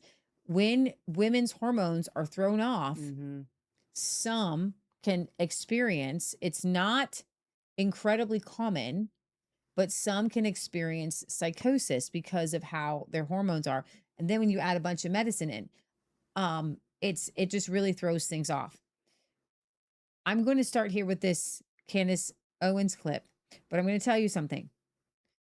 The conservative world is split right down the middle. And I'm actually saying that most of the conservative worlds, maybe the MAGA people, they are watching this trial, not knowing anything about healing for the fractured soul or really anything about medication or really anything about postpartum. And they're taking this Matt Walsh stance of, if you murdered your children, it's your fault, death penalty, end of story, no nuance, nothing. But I actually appreciate Candace Owens' take on this. And then we're going to get to the nitty gritty, and you guys can come up with your own decision at your own, how you feel about it when we're over here. My thoughts clear on this. The moment that she was arrested, the moment that it made the news, Lindsay Clancy is obviously not guilty. There are a fleet of doctors who should be imprisoned for what they put her on. I regularly speak out against Big Pharma. They get away with murder all the time. And in this case, they are getting away with the murder of really her 3 children, but also completely destroyed her life. Lindsay Clancy, in my opinion, is not guilty. She was put into an intentional psychosis when she probably just needed to give her kids away for a weekend to get better, but they constantly give you these drugs that do not make things better. And the cocktail of 10 pharmaceuticals that she was on is absolute madness. Absolute madness. I made my thoughts. So what conservatives and a lot of Christians are even saying are saying things like, in the cases of Lindsay Clancy and this other guy, bring to mind a column I wrote in 2018, we must stop confusing evil with illness. As our culture grows more and more secularized, it has become a very common practice to describe those who commit widespread acts of violence, especially if such violence involves the death of multiple human beings, as crazy. Some of this is tongue-in-cheek, but much of it is sincere. I believe this is a direct result of the psychiatric community attempting to redefine what is moral. For decades, we have witnessed the psychiatric community take acts that were long considered evil, or at least immoral and illegal, and deem them a psychological disorder that needs to be cured. It's just good business. I believe that in many, many, many cases, especially like with the abuse of children, where a lot of these guys are abusing children, they're going back on the streets, different things like that. In the cases maybe with school shooters, I don't believe that these are momentary acts of insanity. I believe that they are just insane. Okay. So when you're looking at a pattern of a child who has detachment syndrome and they don't care about people and they're violent and they're always violent, right? And then they commit an act of violence that is evil. So can I finish my I'm sentence? sorry. Yeah, go ahead. So Lindsay Clancy was raised in a good home. Yeah. She loved her children. Her mom, her mother-in-law, everyone around her said she was normal, that she loved her children. This was not an act of evil. This was, so what they're saying is that it was a premeditated thing and she's just an evil, evil, evil woman. And a lot of that has to do with the left and a lot of liberal women who are evil. And they want to kill their children. Yes. And so you're seeing a lot of evil women. And I want to start over here because this is where this is where the right is upset. Pink-clad feminist mob rallies in support of confessed child murderer. That is a lot in a headline, okay? A mob of liberal women decked out in pink is taking to the streets in front of Plymouth Superior Courthouse in Plymouth, Massachusetts. This is happening in Plymouth? A rally, yes, in support of Lindsay Clancy during her ongoing murder trial. This is literally happening in Plymouth right now. Yeah. The group, which is often accused of being terminally online, has been invading social media discussions for weeks to inject arguments in defense of Clancy, who confessed to murder of her 3 helpless children. Now these women, and this is biased against Clancy, but we're going to give you guys both sides. Now these women and a few of their husbands are going offline and showing up en masse to explain why Lindsay Clancy should go free. Hundreds of Lindsay Clancy supporters wearing pink and the words "Believe She Needed Help" and "Peace for Lindsay" gathered Thursday outside the courthouse. Several of the women said Clancy's story resonated with them and that they wanted to raise awareness of how the mental health system treats women. Clancy's lawyer does not dispute that she killed the children, but says she should not be held criminally responsible because she was mentally ill and suffering postpartum psychosis. So I want to show you guys some of the women that I believe. Some of them are probably a danger to their children. Some of them might be evil. I don't know.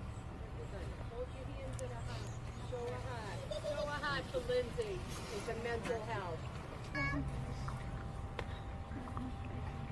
I don't know if you'll ever have this many women in one place at one time. The fact that this is even being turned into a political thing. Yes, the political.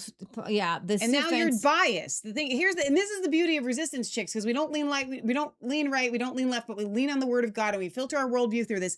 As soon as it becomes a political issue, and if you have your feet staunchly stuck in whatever side you're on, then you're gonna just side. You don't think for yourself. You are just a robot. So this is this message here. This article is just what's wrong with conservative world. The message among feminists is clear. Women are perpetual victims. Therefore, they cannot be convicted as predators.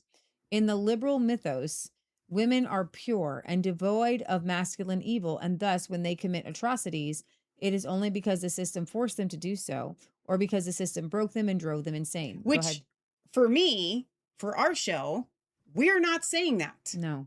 And you're like putting words in people's mouths. Now, the Yeah. left actually does kind of think that, right? Yes. These leftist women, pink-haired people, Yes. they do think but that. But here's the thing. I will tell you, guess what they think? They think Michelle and I are evil. Exactly. So they don't think that all women are pure. So let's get off that soapbox. Yeah, those pink women wouldn't let Leah and I there, even if we agreed with some of this issue. In other words, there can be no structure for justice for female criminals because in the minds of feminists, there are no female criminals. That's not true. That's because not it was a true. feminist female who ran YouTube, who kicked us off of YouTube. Okay? The postpartum argument is held up as if it is proof of innocence, but in reality, it suggests that the person is even more dangerous than a typical criminal. This is what this article says. If an otherwise unassuming woman has the ability to appear absolutely normal and insinuate herself into the lives of others only to become bloodthirsty murderer of her children at the flip of the switch, then she can never be trusted to enter back into society ever again. She can never be trusted to have children go near her again. The punishment should be more severe, not less. This is why America used to have a large network of mental hospitals to keep people like this locked away for good. Instead, liberal ideology has created an environment in which criminals with the right identity are treated with more empathy than victims. This is where the right is at right now, and I'm so upset. If this continues for much longer, it will mean the downfall of Western civilization. The Lindsay Clancy trial has also become another focal point for what many now call a plague on the internet, amateur detective wine moms. Conspiracy theorists on social media, spread by these same women, assert that Lindsay Clancy is actually a patsy and that her husband is a killer. Her husband actually has something weird going on in this story too, okay? Even though numerous pieces of evidence, including surveillance footage and cell phone tracking, shows Clancy's husband at a local CVS pharmacy at the time of murder, these women have read hundreds of true crime novels and think they are better investigators than the authorities involved. Some commentators note that a similar mob of female detectives have been spreading endless conspiracy theories about Tyler Robinson and the murder of Charlie Kirk, even though it's on record that Robinson confessed to his family. Do you see how this article is being framed?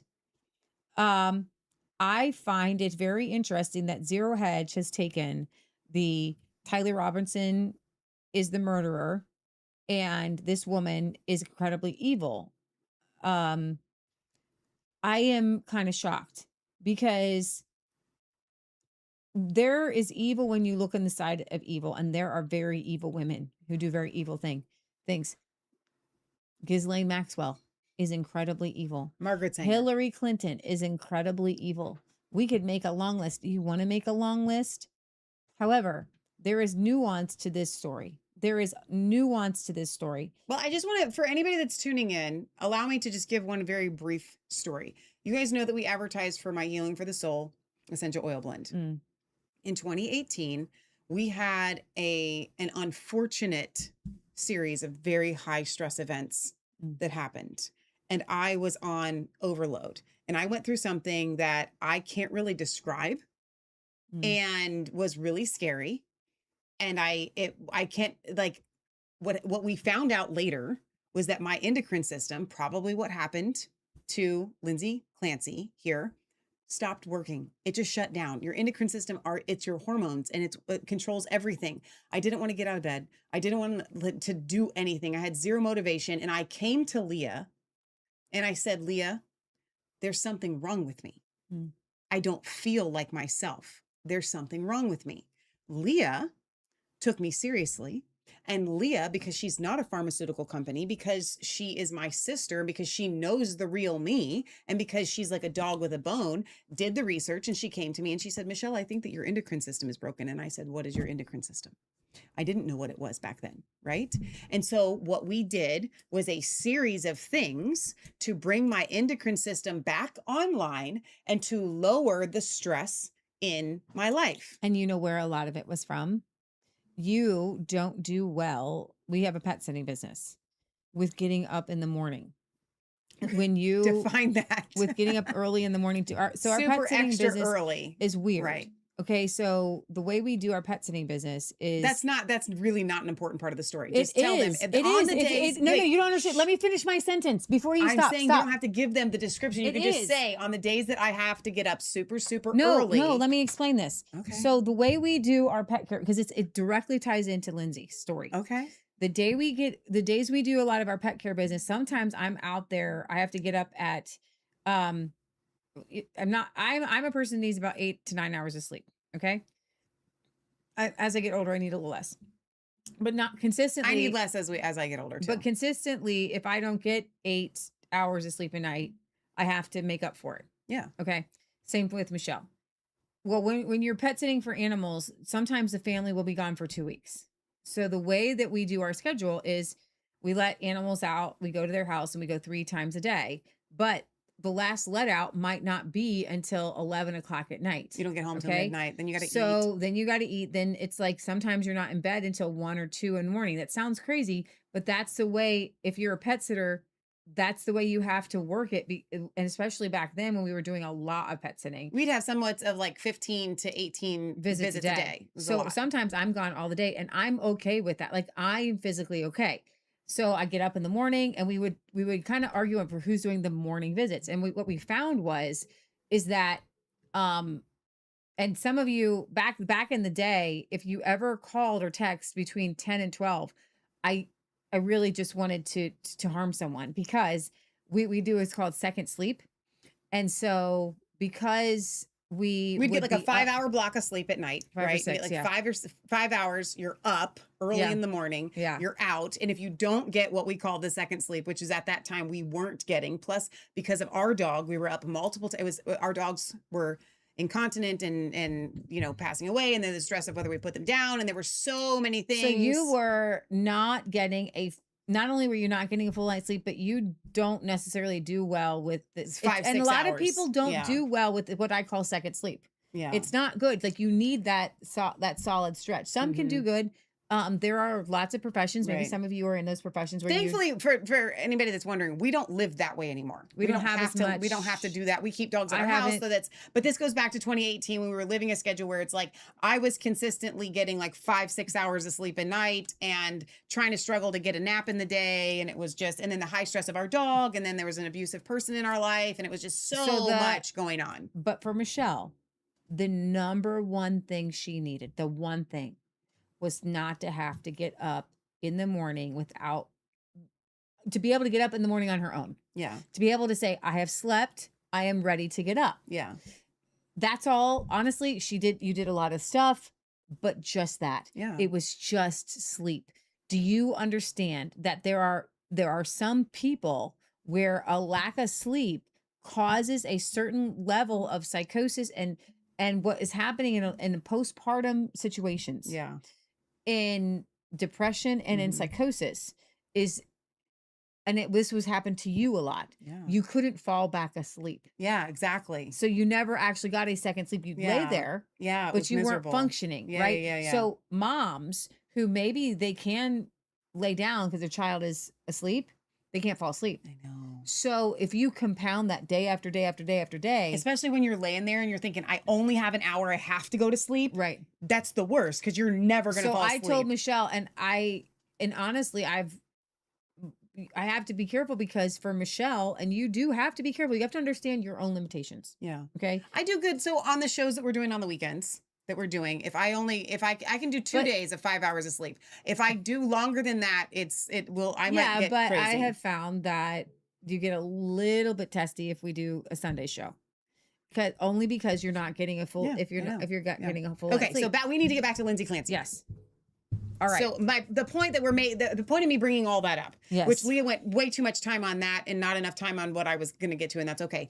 My point is, I went through, because of stress, lack of sleep, stress, hormones, crazy, and I went to Leah and I said, I am not myself. I am not okay. That is exactly what this trial is about. That's what I wanted to get to. That was what I really wanted to emphasize. I'm not myself. Here's the thing. When a woman comes and says, I'm not okay, I'm not myself. I'm not okay, I'm not myself, full stop. You've got to do whatever you can do, okay? So what we did a complete transition in our lifestyle. I stopped doing almost all pet visits, period. Pet visits. And it allowed us to keep more dogs at our house. I was able to like build a ton of stuff, right? I started doing way more on the homestead. Yeah. Right. And I focused more on resistance chick. So our house was immaculately spotless all the time. Right. And now our life's kind of totally different. But my point is, we took extreme, drastic steps. Leah literally said, I just remember saying no more pet visits for you. Stop. I remember you saying that too. Yeah. You can't do this. Yeah. Okay, so here is, I'm going to play these 2 updates and we're going to get into some of the nitty gritty of this trial. Recapping is day 16. I'm trying to find your shorts. It up. That's 17. 16 is next to it. Right here. Lindsay Clancy loves and misses her children, thinks about them every moment of every day. This is a recap of day 16 of testimony in Lindsay Clancy's triple murder trial. We do want to warn people, some of these details can be disturbing. Court actually came to an abrupt end. The jury sent home early, the judge announcing some unforeseen circumstances. But outside the courtroom, defense attorney Kevin Reddington said there's no real problem. Before jurors went home, they again heard testimony from Dr. Paul Zeisel, someone who has met with Lindsay Clancy dozens of times since the night she strangled her 3 kids and then attempted to take her own life. Zeisel again went into detail about handing his phone over to Lindsay Clancy while visiting her in her hospital bed in late January, and her making a phone call for the first time to her then husband Patrick Clancy, and going into detail about what she told him, including that she heard a man's voice order her to kill her children and then herself. And Zeisel says he has continued to meet with Clancy since that date. He also gave a look into her current mental state. He says she has bad days and worse days. There are concerns about suicidal ideations, and she has constant one-on-one supervision to ensure she doesn't take her own life while she's at Tewksbury State Hospital. Probably the most striking thing Dr. Zeisel said during testimony. She did have indeed a mental disease or defect. A bipolar disorder and postpartum psychosis, and she was unable to conform her behaviors to the rule of law, and she had no appreciation for the wrongfulness of her act. It highlights the exact thing her defense team has been trying to argue in front of this jury, that she was suffering from postpartum psychosis at the time of these killings, and therefore legal analysts say if the juries find that same conclusion, they would have to find her not guilty. There was some intense cross-examination. Prosecutors even calling bias into question over Dr. Zeisel's now close relationship with Lindsay Clancy and longtime working relationship with defense attorney Kevin Reddington. So this is her. All right, so we're not doing that one. Sorry. This is the psychologist she's working with now and what he has to say about the confession. Time was one where I asked if she knew where she was. So I did what's called a mental status exam, a brief mental status exam.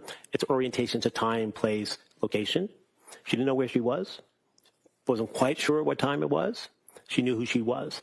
And she told me that she remembers what happened, but it was very fuzzy and foggy. At the time, she had been on medication for the significant pain post-surgery while in that hospital room.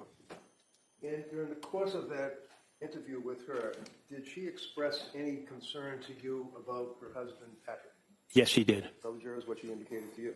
She said, since 11 days prior to my meeting with her, which would have been January 24th, 2023, she had no contact with Patrick. She wanted to know how he was doing. She wanted to know if she could call him and find out where things are with her and with him and how he was faring, and to just speak with him.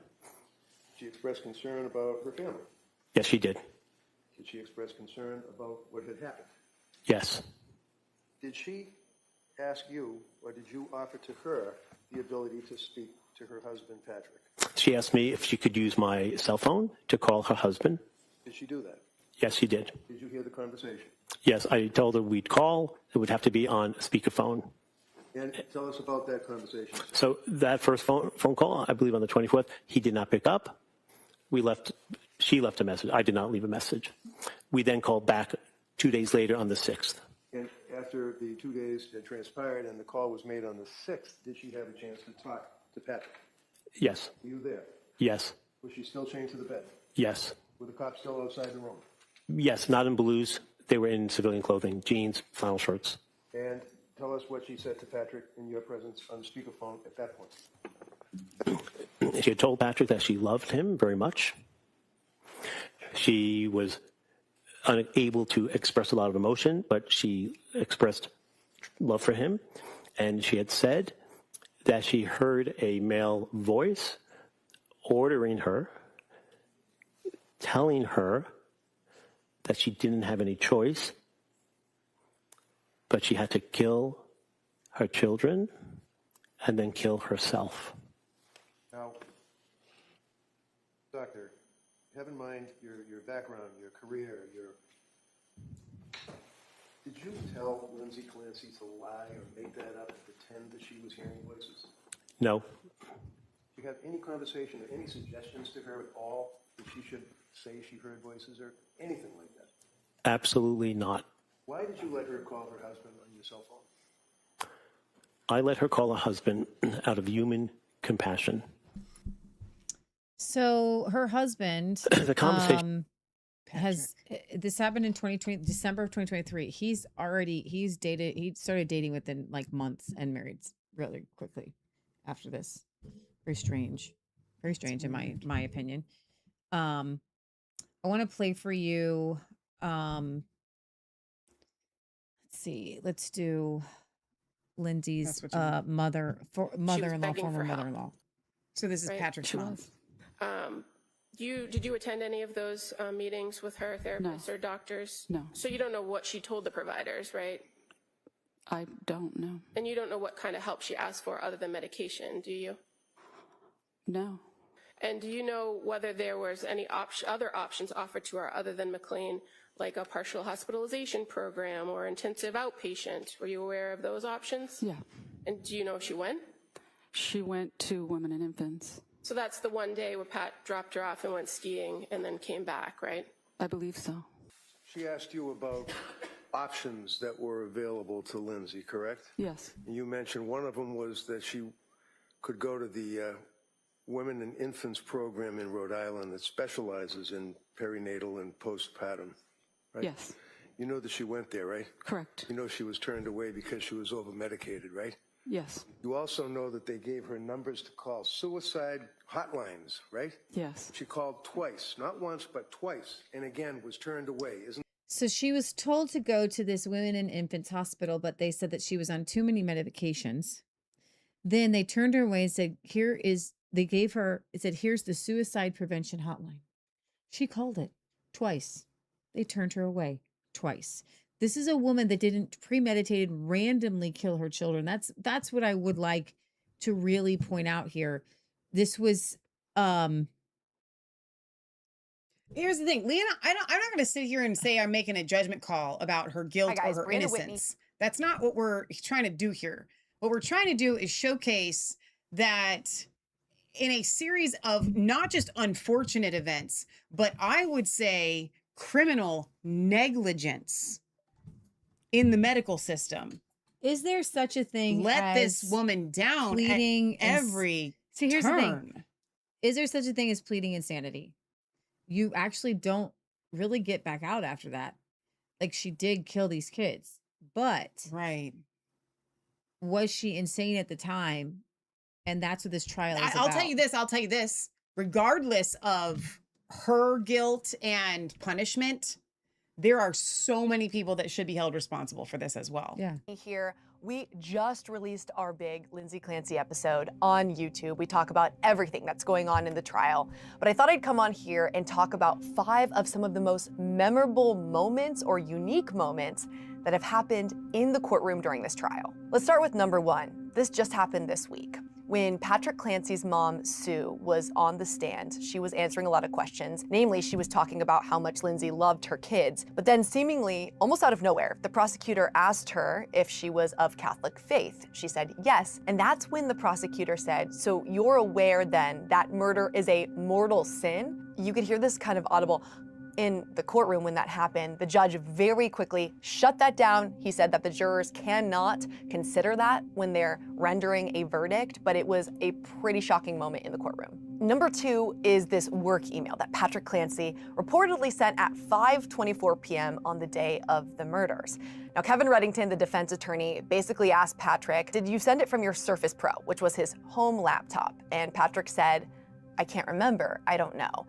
Which then made people think, was he really home at the time of the killings, or was he actually out and heading to CVS like he said he was? Ultimately, Patrick said he could have sent that from his phone in the car. So that has caused a lot of commotion online. Number 3, this TikToker dilemma. So this woman, Emily Thorndike, had been posting on TikTok about the conditions at McLean Hospital. That is the psychiatric facility that Lindsay stayed at in January, a few weeks before the kids were killed. And this TikToker was describing the conditions there because she used to be a social worker there 1 year before Lindsay was committed. Well, Kevin Reddington and his defense team actually caught wind of these videos going out and then subpoenaed her to possibly testify in court. Ultimately, the judge decided that she was credible, but she is not going to testify in front of a jury because she was not at McLean at the time that Lindsay was. Number 4, and this was super hard to watch, but Lindsay Clancy was pretty inconsolable during the autopsy pictures being shown of her children and also the description of their autopsies. It was so immense in the courtroom that they actually had to stop and pause a few times because her tears and her emotions and her wails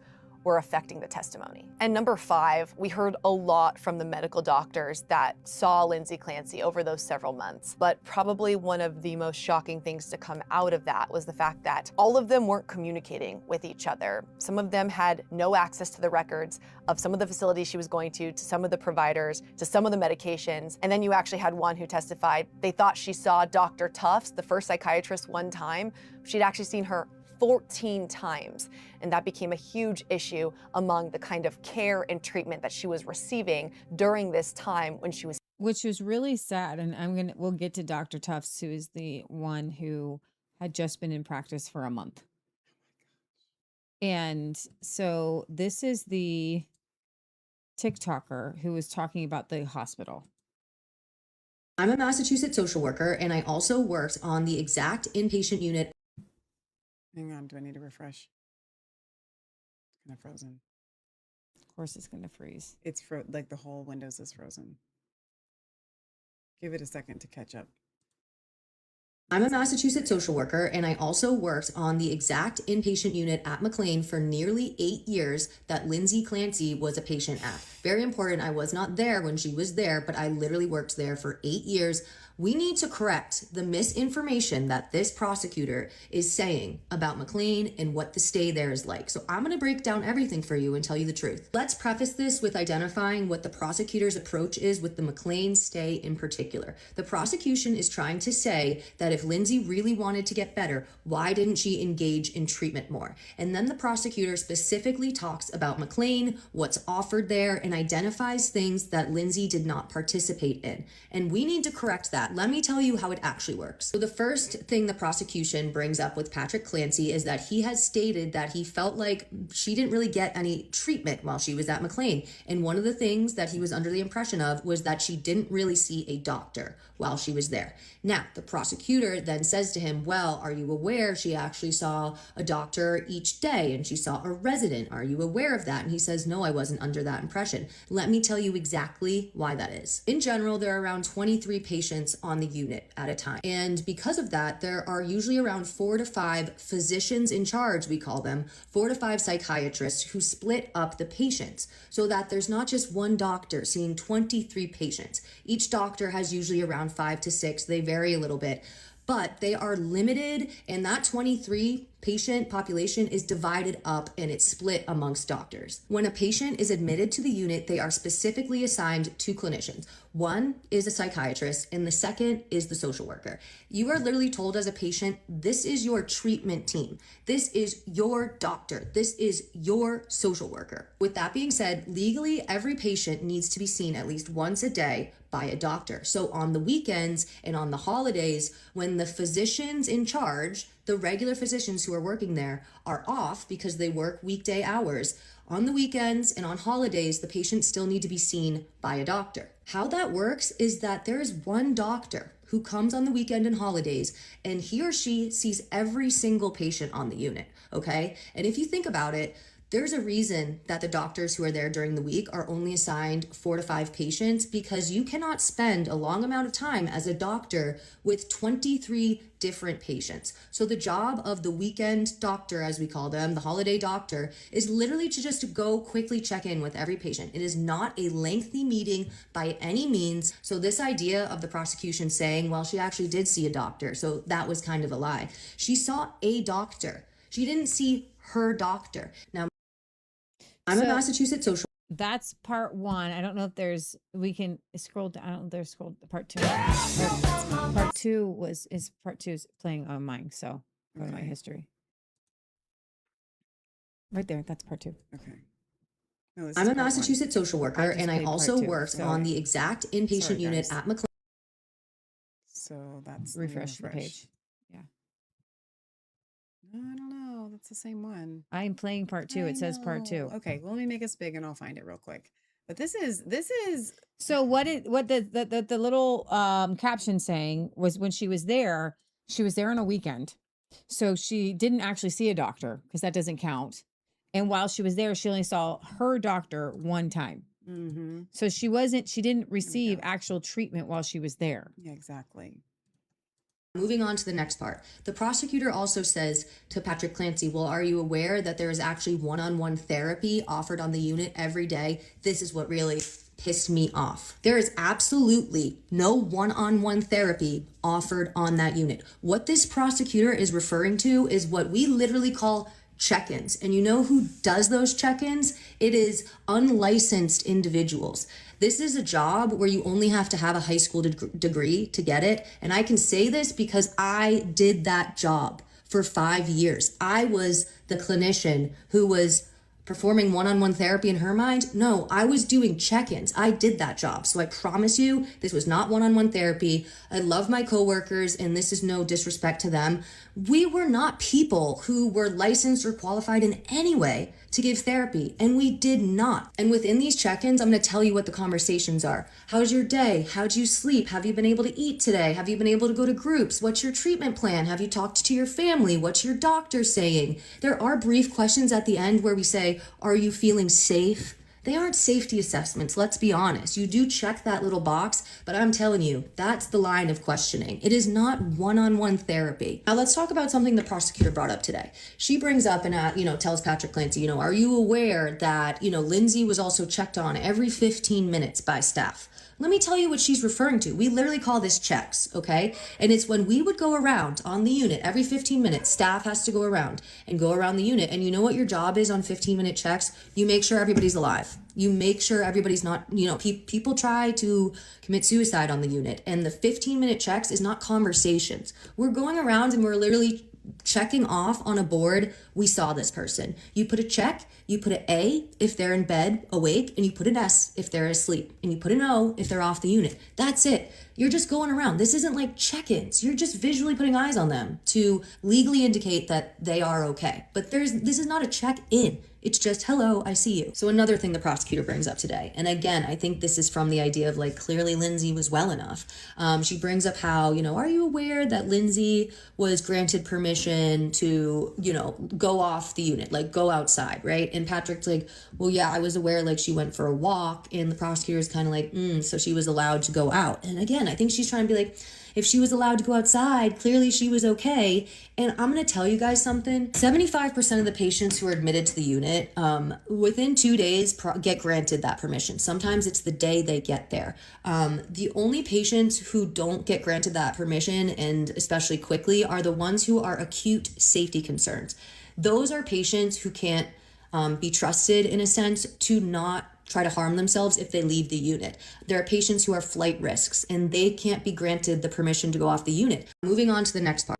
Okay, So what's interesting is that the TikTok, this woman actually took the stand in what's called voir dire, but she wasn't actually allowed to testify.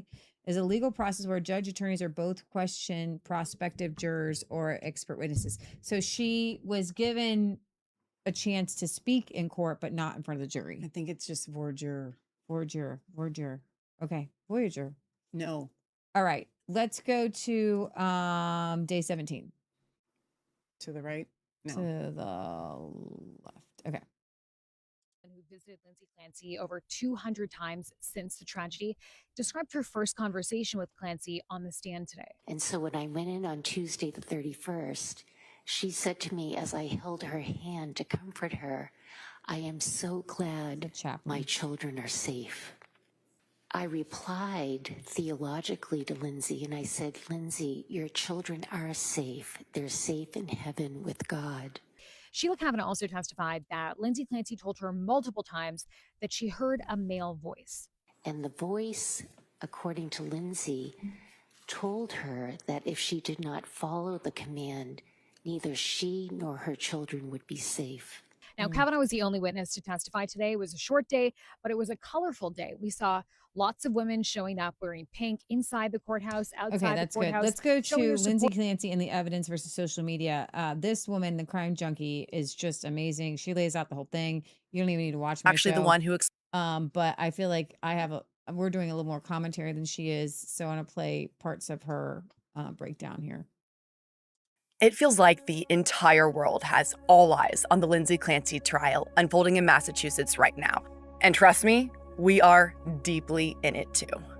Of all the people involved in this case, When I'm looking at her pictures, I'm not seeing evil murderer. Taken the stand, something has stuck out to me hearing their accounts of what happened. We need to take a closer look at what did they know and when. 3 young kids lost their lives tragically.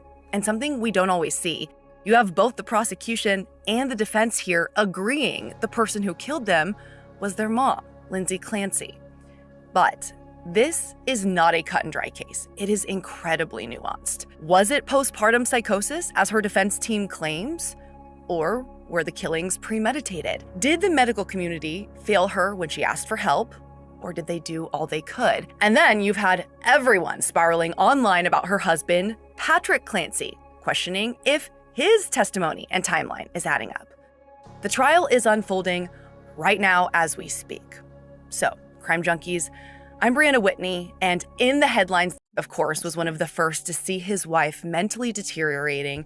He and Lindsay actually both detailed it in civil lawsuits right before the trial even began in July. So let's go back 4 years. This case really all began in September of 2022.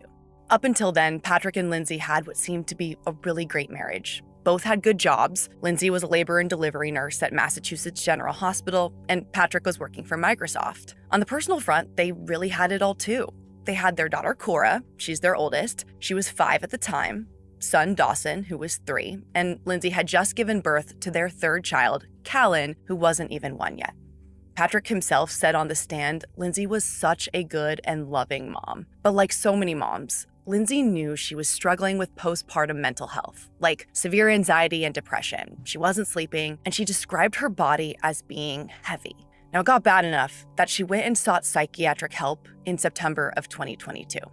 And Patrick testified he watched as Lindsay tried medication after medication from a multitude of doctors for months, and her condition just kept getting worse. He actually went to one of her appointments with her in December during what he testified was a big spiral, and he told the nurse practitioner things had gotten 10 times worse ever since she had been on the drug Seroquel, which is an antipsychotic.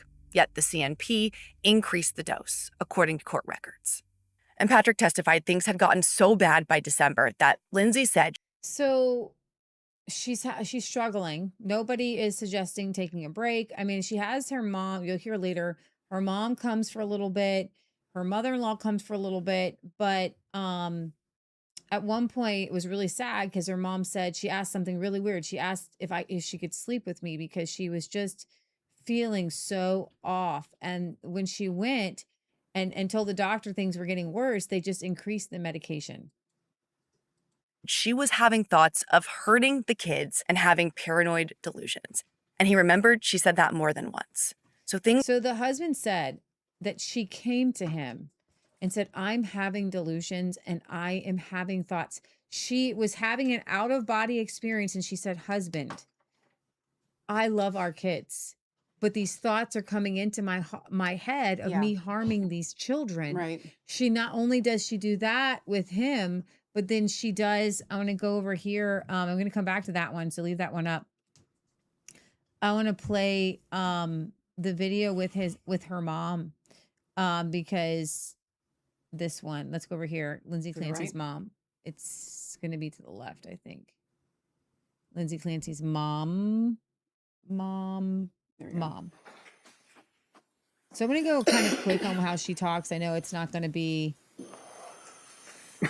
I'm going to let her, so I wanted you to hear what her mom has to say. MUSG, student, very excellent student all through school, through high school, college. Yes, excellent. Ever been in trouble, law enforcement or schools or discipline or anything? No. Were you aware? So again, what the right and almost the manosphere wants you to believe, and even some of the people in like Lila Rose and all these, like, they're like, evil exists, evil exists, evil exists. But evil exists in a pattern, not all at once. That's really good. Just because good exists in a pattern. Sure. Not all at once. Like you can do like one act of good and then suddenly you're a good person. No. Or you do one act of evil and you're an evil person. So. Of her husband, Pat. Yes. And obviously, you know when they got married, when they were dating and things of that nature, right? Went to the wedding, obviously. Yes. Fair to say that you were close to your daughter and Pat? Yes. And you knew, obviously, the grandchildren? Yes. Tell the jury how you interacted and felt about your grandchildren. I loved my grandchildren with all my heart. And you never know what it's like to love a grandchild until you become a grandmother. And it was the most beautiful thing. I love them with all my heart. Now, did you have occasion to see how Lindsay reacted and treated her kids as a mother? Yes. And granted that you're her mother, so you're obviously biased. Tell the jury what observations you made of Lindsay as a mother through the years after Cora was born, and then Dawson, and then, of course, baby Calvin. Lindsay was a very loving mother. She was dedicated to her children. She was a fun mother. She was always doing things for her kids. She always wanted to be a mother, have many children, and I felt it was the best thing that ever happened to her, and she would do anything for her children. She was just a loving mother. Now, in 2022, Calvin was born, is that correct? Yes. Did you stay in touch with Lindsay and Pat during that period of time, the spring into the summer of 2022? Yes. And how often would you see them or talk to them, or what would you do? You go to cookouts, or you have parties, or how would you socialize? Myself and my husband would travel from Connecticut to Duxbury at least 2 or 3 times a month, as well as them coming to Connecticut to visit us. And would you agree that in the summer, for example, of 2022, that Lindsay and Pat were active with the kids and were pretty happy? Very happy, yes. Did you observe in the summer of 22 any changes at that point in her personality and the way she was acting with her friends and in society? In the summer, no. And they were having a fairly good summer? Yes. Did you notice at some point a change in Lindsay's demeanor? Yes. Tell the jury when that was.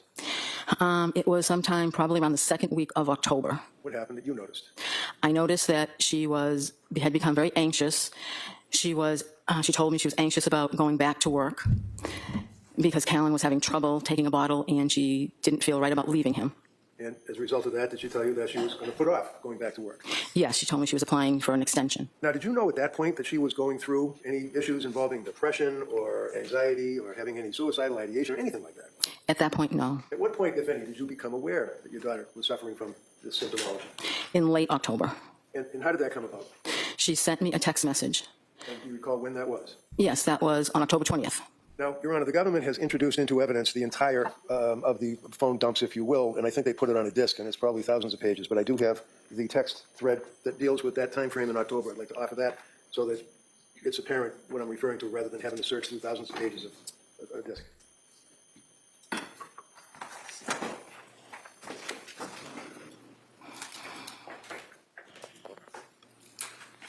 No objection. Okay. They may be admitted. So approaching. Oh, let me have this. 1576. Now, the text message that you're referring to, would that be on October 20th of 2022? Yes. And do you have that on your phone right now? I do. Can you just pull that up for us? I can. Just give me a moment. Okay, I have it. Elsa, do you have a copy maybe that you could look at? Oh, I have a copy. Yeah, that might be easier for the witness. So I'm going to approach you with. He doesn't just have a copy, he's got to make a Yes. sign. If this is a copy of the text that you're referring to, Yes, it is. would you read that for the jury? Mom, will you please come up and stay with me for a bit? I'm really sick. Something is wrong. I had horrible insomnia all night, and I just don't know how I'm going to get through the day.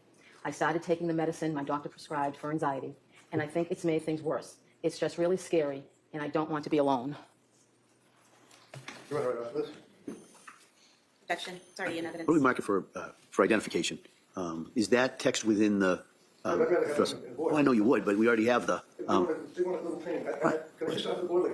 No, we're going to mark that for identification. The text that is been referred and read to is within Exhibit 276, which was just offered. I'm sorry, which is what? I think it was within Exhibit 276, which was within that thread that you just offered. Okay, so I will then, that would be 276, so that would be over here. As a result of receiving that text, did you then come up to? Hold on a second. Exhibit W for identification. Yeah, okay. Oh, thank you. All right, thank you. So as a result of that, did you come up to Duxbury? Yes, same day. And tell us about that. What happened that day at the end of October? Lindsay had been, I believe she went to the emergency room that day, and she had come home. She was feeling a bit better. She told me that she couldn't sleep. She was very anxious, and she was afraid. And how long did you stay with her? At that point? Yes.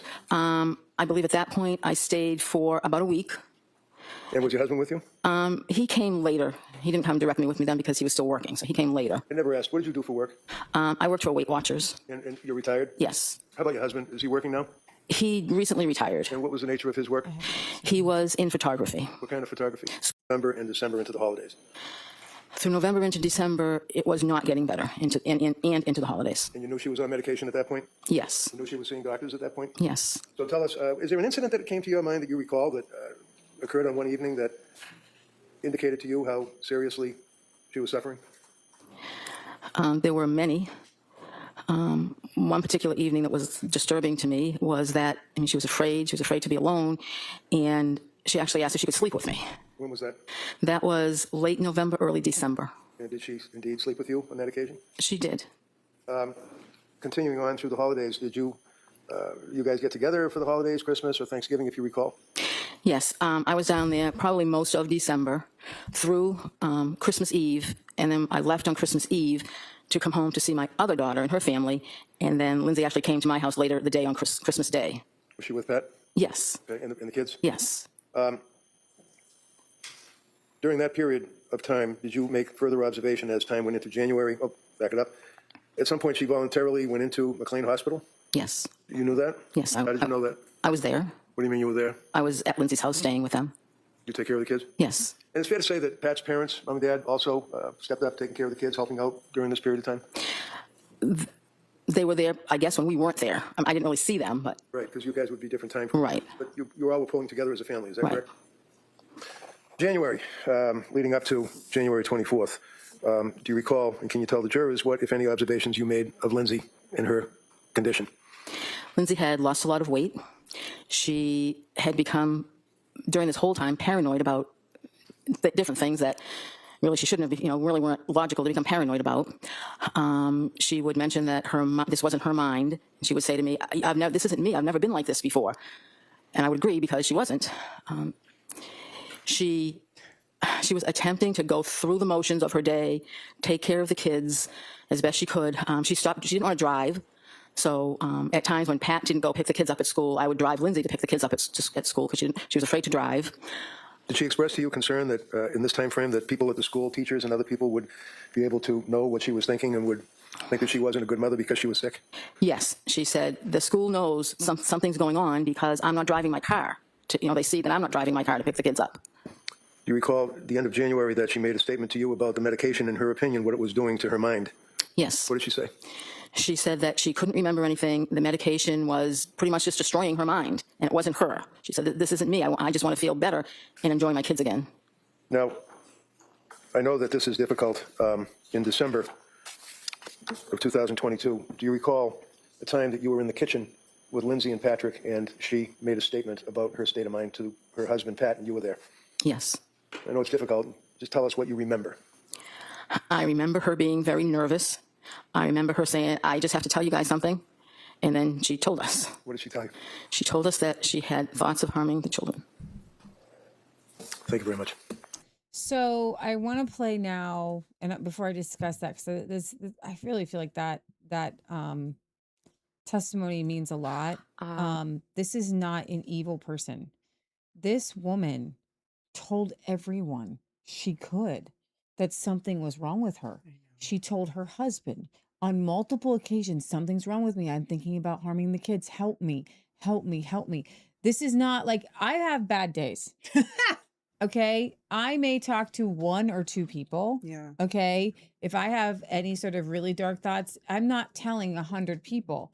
She is telling all the people she knows. This is her sister. When you said she was decompensating around that time, what were they symptoms in your mind of? Based on communication with Lindsay, and I started communicating with Pat directly at that time. She was reporting her mood was worsening, as she described as depression. She was having more suicidal thoughts. Insomnia continued to be an issue. She was really not feeling like herself. And did you know that during that period of time where she was telling you about the suicidal thoughts and the issue of depression, that she was seeing doctors? Yes. And what did she tell you about seeing the doctors, and if she was on any medication, and if so, what effect did they have on her? So the first thing she said about the doctors was back in October when she said that she saw a doctor for Zoloft and had a very awful reaction to that Zoloft. Would that be Dr. Tufts? I don't believe she shared that specific with me. Share the name? Okay. No.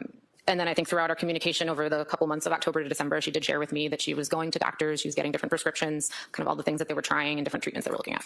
And do you recall when you were talking with her about her symptoms towards the end of December that she had, in your words, decompensated significantly and stated to you that she felt nothing and that she was scared, things of that nature? Yes. What else did she tell you, if you recall? At the end of December, so I think it was more along the same of, that she is really not feeling well. Her mood is down. She's feeling numb. She's feeling hopeless. I believe at the very end of the month, she told me she had suicidal ideation every day for a month. Do you recall towards the end of the month around New Year's that she voluntarily admitted herself somewhere? Yes. Do you know where she admitted herself? McLean Hospital. And while she was at McLean Hospital, ultimately, do you know how she got out of McLean Hospital? It was my understanding that she was weaning off of some medication that she was on, and then was eventually discharged 5 days later. Now, did you see her or talk to her after she left McLean Hospital trying to wean herself off of whatever medication it was? Because you don't know what the medication was, right? I believe it was Seroquel. Yep. Did she tell you anything to the effect that when she got out of the hospital that she felt as though this was a step in the right direction? Did she seem as though she was trying to be positive about her life? Yes. And tell us about that, because up until this point, you had observed her decompensating and having these symptoms and suicidal ideation and depression and feeling nothing and scary. When she got out of McLean, what did she appear to you and what did she say to you? I believe she said she felt that was a good plan and that she was starting to feel better. So was your sister, in your opinion, granted she's your sister and you're biased, obviously, but was she a complainer? No. And obviously, Was she a didn't complainer? share with No. you in detail her doctors and medicines and things of that nature. Is that fair? No. But you were aware of the struggles and the hurt that she was going through. Yes. And then through the month of January, did you have occasion to see her, or were you? Because you still live in different states. Yes. Yes, I did have an occasion to see her in January. When? We went to Cora's birthday party. And that was at the trampoline park? Yes. How did she appear at that? I think she looked like she was going through the motions of putting together a birthday party for her daughter, but she looked tired. She looked like she was still struggling. So there was a difference in your observation of what you had known your sister to have as a personality? Yes. And then, of course, the horrible day, were you aware, did somebody call you and tell you that the children had been killed? Yes. One of them still survived and ultimately passed? Yes. And do you recall who told you that? Yes. Who was that? My mother. And as a result of getting the call from your mother, what did you do? I jumped in a car, packed a bag, and I sped up to South Shore Hospital, which is where I was told she was. Did you see her in South Shore Hospital? No. Did you know that she was then transferred to another hospital after South Shore? Yes. And what hospital was that? I believe it was Brigham and Women's. And So were you able to she visit her was in transferred to Brigham a hospital because she jumped out of a window and tried to kill herself. and Women's? Yes. And did it take some time before they would allow you to visit with her? Yes. How long, if you know? I think it was approximately 2 weeks. Okay. And then you were able to see her pretty much on a regular basis? Yes. And where does your mother and father live? In Connecticut. And are you close to them? Yes. Can you tell the jury, from the time of this incident in January 24th of 2023 up until now, 2026, where has your mother and father been living? My parents have been spending the majority of their time up here in Massachusetts. Why?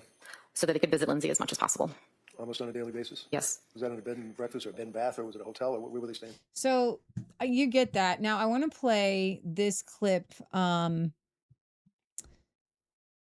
from this is a doctor. I think this is a doctor. I don't know, a researcher who is talking about everybody needs to understand that a psychotic break can happen due to hormonal shifts and the over medication that may actually make it worse. Lindsay Clancy and Hayden Panettiere are both in the news this week. Two women, both mothers, in the same window of life.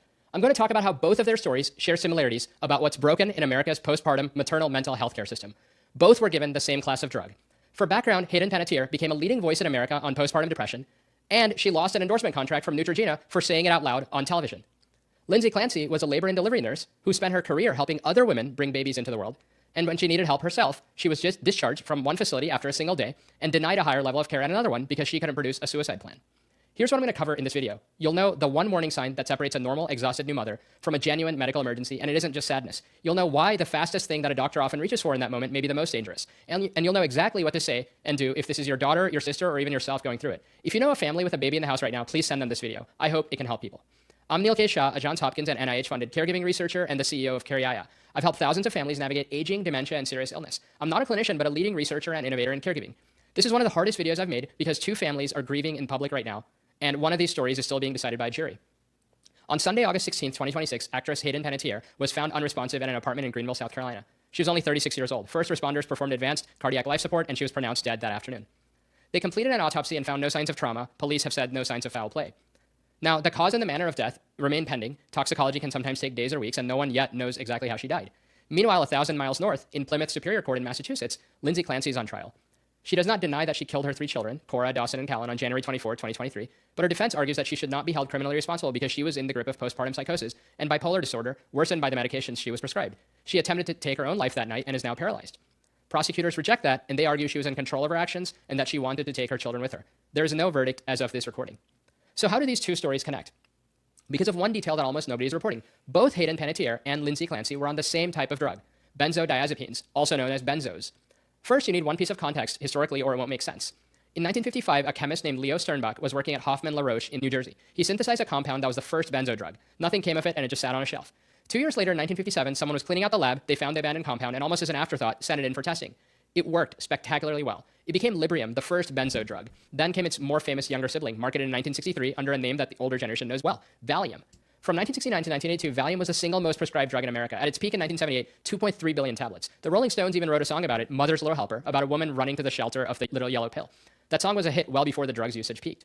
By 1975, the government moved benzos to Schedule 4. In 1979, Senator Ted Kennedy held hearings on dependence. The reckoning came, but it came late, because the drug worked so well, so fast, that nobody wanted to hear it.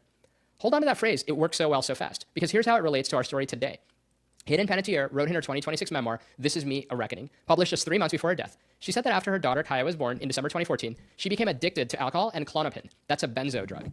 In Lindsay Clancy's own note on her own cell phone, created in late December 2022 and last modified the day before the killings, she wrote that her Zoloft dose was increased, and afterwards she couldn't sleep a wink, so her psychiatrist told her to stop Zoloft and take Ativan and Benadryl to sleep instead. Ativan is also a benzo. And then she wrote the line that the entire defense rests on. That's when everything started going downhill. She described becoming dependent on medications to sleep. Klonopin and Ativan, different brand names for the same drug class, both benzodiazepines. Both are descendants of that compound found in that 1950s lab cleanup. I want to be careful here because I'm not telling you that a benzo drug did this. In the Clancy case, it's the exact question that a jury might be deliberating. But what I'm observing here is that two women in the same vulnerable window of life were both handed the same type of drug for the same underlying problem. And that problem is the thing that almost nobody actually understands. It wasn't just sadness, it was sleep. If you take one thing from this video, take this. There's a specific kind of insomnia that shows up after childbirth, and it's not the ordinary new parent type of exhaustion. It's the inability to sleep even when the baby is sleeping. A tired new mother often collapses the second that the baby goes down. A mother in the early stage of postpartum psychosis just lies there, totally wired, hour after hour, night after night, with an infant sleeping peacefully 10 feet. So this is the most important distinction between postpartum depression and postpartum psychosis. In psychosis, you can't sleep, and that increases the psychosis. And in depression, you get really, really excited, you get really, really tired, and then you can fall asleep. And, you know, they need to be treated in two different ways. Feet away. Look at Lindsay Clancy's text message to her own mother, shown to the jury this week. Mom, will you please come up and stay with me for a bit? I'm really sick. Something is wrong. I had horrible insomnia all night. A 2023 review by the American Psychiatric Association put it simply: insomnia is often the earliest and most common symptom of postpartum psychosis, and protecting sleep is increasingly seen as essential to prevention. So insomnia, meaning I can't sleep even if I'm tired, is probably the key to all early psychosis. A 2024 prospective study out of the UK, the Bipolar Disorder Research Network, followed women at high risk. Losing even one full night of sleep around delivery was associated with roughly 5 times higher odds of postpartum psychosis. And now, losing one night of sleep, 5 times increased postpartum psychosis. 92% of those episodes hit within the first 2 weeks. Back in 2003, researchers Sharma and Mazmanian proposed that sleep loss may be the final common pathway to psychosis in vulnerable women. Here we are. This is crazy. This is why I brought up Michelle's situation with her endocrine system crashing. Lack of sleep is the thing that is a precursor to psychosis in women. We are 23 years later, and that idea is still standing. Now, there's a trap. It's that I can't sleep sounds like the easiest problem in medicine to solve. Though. A sedative fixes it in 20 minutes.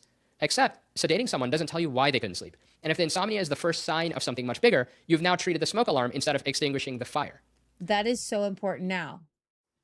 There's not being able to sleep, but you want to sleep. Then there is like your brain is wired and it won't shut off. That is the precursor really to psychosis. And what he said there is that these doctors, when they hear of like the women, the postpartum women who can't sleep, they will prescribe them medication. But the problem is that they fall asleep maybe in 20 minutes, but that's like taking out the fire alarm and not stopping the fire. Why is this woman not able to sleep? Now, to be clear, there's no controlled trial proving that sedating early postpartum psychosis will make outcomes worse. But let's go back to September 2015 now. Hayden Panettiere is on the TV show Live with Kelly and Michael. She's 26 years old, she's on one of the biggest shows on TV, and she does something almost nobody was doing at the time. She tells the truth about postpartum mental health. Listen exactly what she said. When you're told about postpartum depression, you think it's, I feel negative feelings towards my child, I want to injure or hurt my child. And she said, I've never ever had those feelings. Some women do, but you don't realize how broad of a spectrum you can really experience that on. Hayden was raising awareness. The following month, she voluntarily entered treatment. She took a leave from Nashville. She came back. She went again in 2016 and said publicly that postpartum depression had affected every aspect of her life. And in her memoir published earlier this year, she wrote what happened next. She wrote that Neutrogena, a brand that she had represented for almost a decade, canceled her contract. So here's what she wrote about how it felt. Being seen as an unfit mother. In the 1800s, this condition had a different name, pure. And if you study history, it will genuinely surprise you here. In the 1800s, this system that says it's okay for women to speak up, but then often punishes them when they do. Hayden Panettiere said she lost an endorsement contract. Lindsay Clancy's journals and phone notes, the private record of a woman documenting her own collapse, are now exhibits in a murder trial read out loud to a jury. That's the shame around this topic. That's why many women stay quiet until it's an emergency. And if you study history, it will genuinely surprise you here. In the 1800s, this condition had a different name, puerperal, P-U-E-R-P-E-R-A-L, insanity. It was a major recognized diagnostic category in Victorian asylums. Doctors studied it, wrote about it, and admitted women for it. In 1858, a French physician named Louis-Victor Marseille published an entire treatise on mental illness in pregnant women, new mother, and nursing mothers. There's an international scientific society named after him today. But then the diagnosis kind of just vanished. Open the DSM, the current American Psychiatric Diagnostic Manual, and look for postpartum psychosis as a standalone diagnosis. It isn't there. It exists as a specifier and add-on, but not its own condition. Think about that. A condition that Victorian physicians named, categorized, and wrote books about in the 1800s. In 2026, it's not even a distinct entry in our own diagnostic manual. Google it for yourself.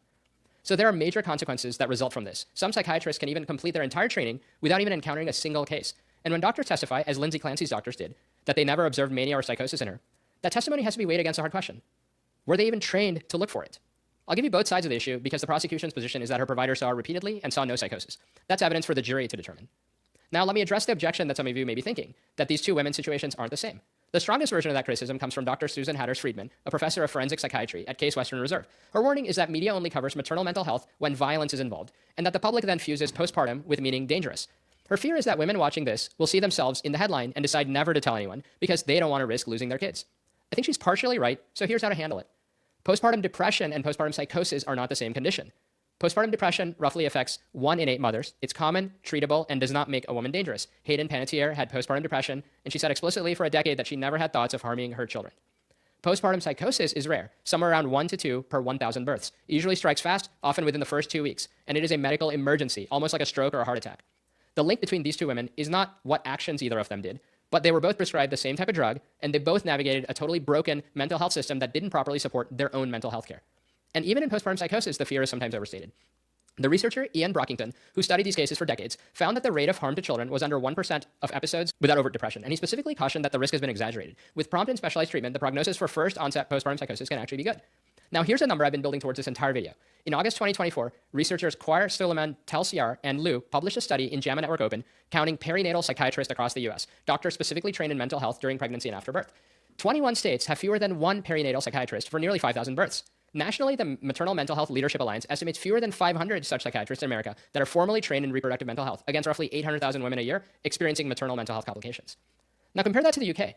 Britain runs roughly 22 specialized inpatient mother and baby units. These are hospital wards where the mother in crisis is admitted with her infant, so she gets treatment without losing her child. About 22 entire units for the country, around 600,000 total births a year. By comparison, the US has only 5 inpatient perinatal psychiatric programs. 45 states have none. So why did Britain build them and we didn't? Partly it's the law. In 1922, Parliament passed the Infanticide Act, amended later, that created a distinct legal category for a mother who harmed her child, while the balance of her mind was disturbed by childbirth. Britain decided almost a century ago that this was a medical condition the legal system had to account for. That statute is still on the books, but America chose a different path. We chose jury trials. In June 2001, Andrea Yates drowned her 5 children in Houston. She was convicted in 2002. That conviction was overturned in 2005 after a prosecution expert gave false testimony. At her 2006 retrial, a jury found her not guilty by reason of insanity. That was 20 years ago. 20 years of national attention, awareness campaigns, ribbons, hashtags, and yet very little has actually changed. Even worse, Lindsay Clancy was a labor and delivery nurse. She worked inside the maternal healthcare system. She even knew exactly what was happening to her. Investigators reportedly found the book, Good Moms Have Scary Thoughts, in her. This is so heartbreaking. This woman had a book, Good Moms Have Scary Thoughts. In Great Britain, they have 22 actual units where multiple women can come and stay with their babies. And on the first, if there's a first harm for that child, and that, like, you're not given a trial, you're taken to a hospital with your baby to make you better because something went wrong.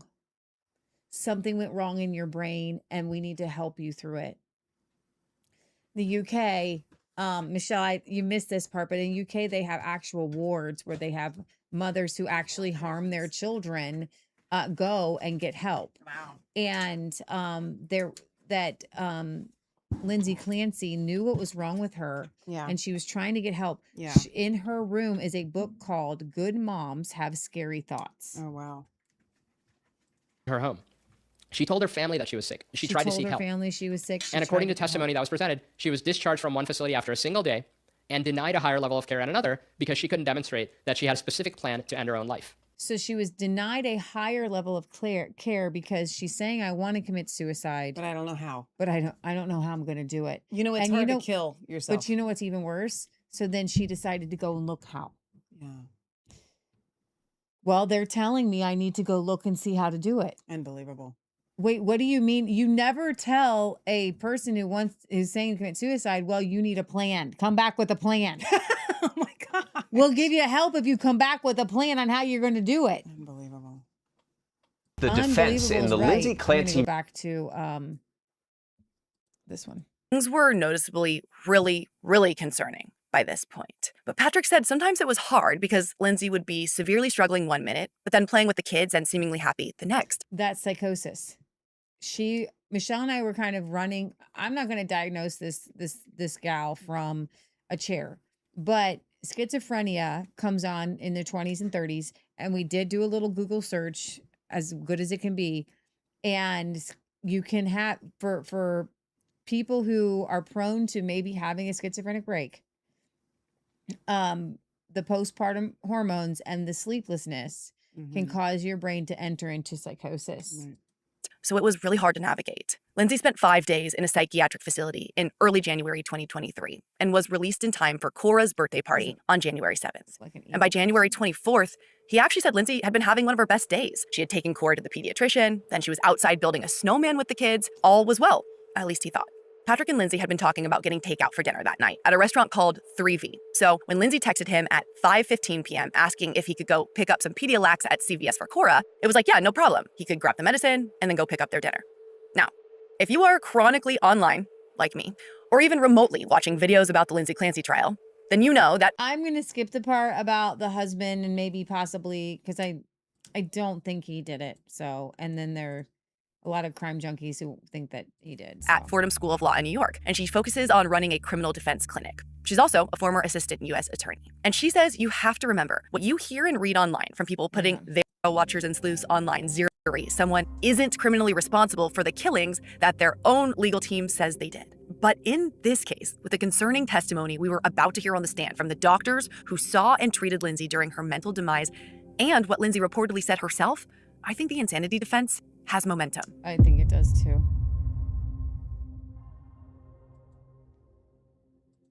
Antidepressants. Ultimately, the defense said Lindsay was prescribed 13 different medications during those 5 months. So what did the doctors know? 13 mind-altering medications in 5 months. 13. They're not sugar pills, dude. During that time that led to that. The doctor Lindsay Clancy saw the longest and most often was psychiatrist Dr. Jennifer Tufts with Astor Mental Health. And Lindsay first went to her in September of 2022 and saw her through January. Their last appointment together was actually the day before the murders happened. It's worth noting that both Lindsay and Patrick Clancy have civil malpractice lawsuits against several of the doctors who have testified at the trial. Dr. Tufts is one of them. Tufts said Lindsay first reported she was having anxiety and couldn't sleep. And that turned into Lindsay showing signs of severe depression. By January, Tufts recorded Lindsay's condition as deteriorating. Now, Tufts spent a lot of time on the stand, and it did not go overly well. For one thing, her career was called into question by the defense. She had actually only been independently practicing psychiatry for 1 month when she saw Lindsay Clancy. And then something that shocked the internet of trial watchers in the worst way. Dr. Tufts said she saw Lindsay 14 different times, but never in person.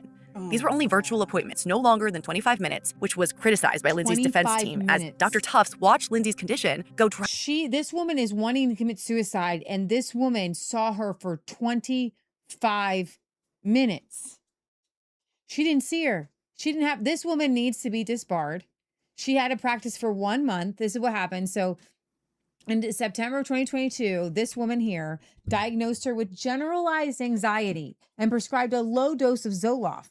Clancy reported feeling worse, unable to sleep, and the doses rapidly increased by this person, not doing any therapy, not talking to her, not seeking any other help or at all, like no team, nothing. Drastically downhill. And then there was a question of what Dr. Tufts actually wrote on the record about Lindsay's condition, which led to this tense moment in the courtroom. Can you just read this paragraph here for us? No sleep last night. Falls asleep after 40 minutes. Heart racing, severe anxiety. Worrying about kids, baby, sleep. Yawns, but not drowsy. Not hyper, pressured speech. What was that? Not hyper what? Not hyper, not pressured speech is what I meant. I know it doesn't say not, but that is exactly what I meant. Wait, when did you see this that you noticed that it did not say not? I don't care what it says. I know what I meant. Well, when you wrote this, you did not say not pressured speech. You said in the medical record, pressured speech, right? No. Does it say that? Yeah, the word is the word not is right before not hyper, comma, pressured speech. The two are following the not. Reddington asked Dr. Tufts if she had ever treated a patient with postpartum psychosis. And Tufts said no, because it's a rare disorder, and she'd only been practicing 1 month. But what about someone else, Dr. Aaliyah Goodhart? Dr. Goodhart worked at McLean Hospital. That's the psychiatric facility that Lindsay spent 5 days at just weeks before she reportedly killed her kids. And Goodhart had been practicing psychiatry for more than 20 years. She also is being sued by the Clancys for malpractice. Now, Dr. Goodhart testified that Lindsay had concerns about an antipsychotic she had been prescribed to help with insomnia, and she said she had been feeling numb. But Dr. Goodhart testified that Lindsay never said she had thoughts of harming anybody else. And when she started to feel better and wanted to make it to her daughter Cora's birthday party, doctors at McLean discharged her on January 5th with prescriptions for an anti-anxiety drug and a sleep aid. So, what if things got worse? What should she do? And Dr. Goodhart said they told Lindsay to just check out psychologytoday.com to find outpatient providers with her insurance. This was a woman. She came in with suicidal thoughts. She saw a doctor for like one day. And they said, oh, goodbye. If you have any questions, go on Psychology Today and try to find another outpatient therapist. Who was clearly severely ill. And we're just suggesting Psychology Today. Reddington definitely questioned in court if that was adequate discharge care. He also asked Dr. Goodhart the same question he asked Dr. Tufts. Had she seen someone with postpartum? You know, when you leave a hospital, they have a follow-up appointment with your doctor. Mm-hmm. You have to, and if you don't have a doctor, they make an appointment for you. Yeah. Psychosis. How many women have you treated that were suffering from postpartum psychosis?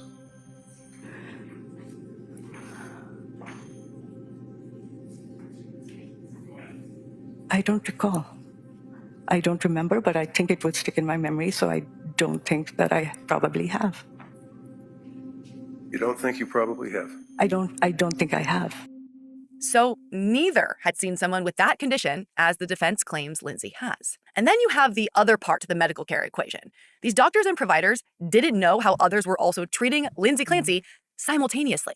Rebecca Gelada, who was a psychiatric nurse practitioner at South Shore Health, testified that she also saw Lindsay Clancy several times where Lindsay told her at times she was having intrusive thoughts and feeling completely hopeless. So Gelada also prescribed Lindsay different medications to try and help, including that antipsychotic that seemed to make things far worse. But Gelada was actually the one who explored a possible bipolar diagnosis, which Lindsay's defense team believed she also was suffering from. But she testified someone denied to her that Lindsay could have an underlying bipolar disorder. And that person was Patrick Clancy. Gelada revealed that she had no idea that Lindsay had seen Dr. Tufts 14 times. She thought she'd only seen her one time in September. And she said she never talked to anyone from the other hospitals Lindsay had gone to. So much so, she said she didn't even have access to the records from McLean Psychiatric Hospital, where Lindsay saw Dr. Goodhart. Now, I asked law professor Cheryl Bader about a major takeaway I had after watching all of their testimony about Lindsay's care.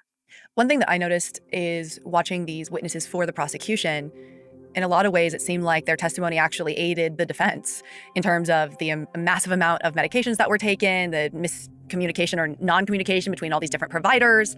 She was going back and forth trying to get more help.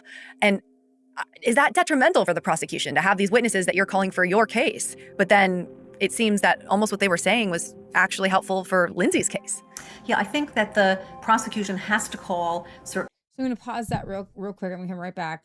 The prosecution argument was saying that she only had like 7 of 30 Zoloft pills, 6 of 30 Ativan pills. They argued her erratic pill taking meant she was unmedicated or undergoing severe withdrawal rather than being intentionally over-medicated. But a forensic toxologist testified that 6 drugs, Ativan, Valium, Seroquel, Lamictal, Rama, and Trazodone, were active in her blood post-arrest. Oh my gosh. Mostly within standard therapeutic ranges rather than overdose levels, but they were all in her system. Yeah. Certain witnesses to establish their case because they have defense team in real time. A woman named Emily Thorndike, he focused heavily on the amount of times Lindsay tried to get help and the amount of people she expressed needing help to. Both Lindsay's mom and Patrick's mom testified for the defense, and both agreed Lindsay was a very loving and caring mother to all 3 of her kids. Her mom, Paula Musgrove, said Lindsay also told her in December 20. This is not a case of evil.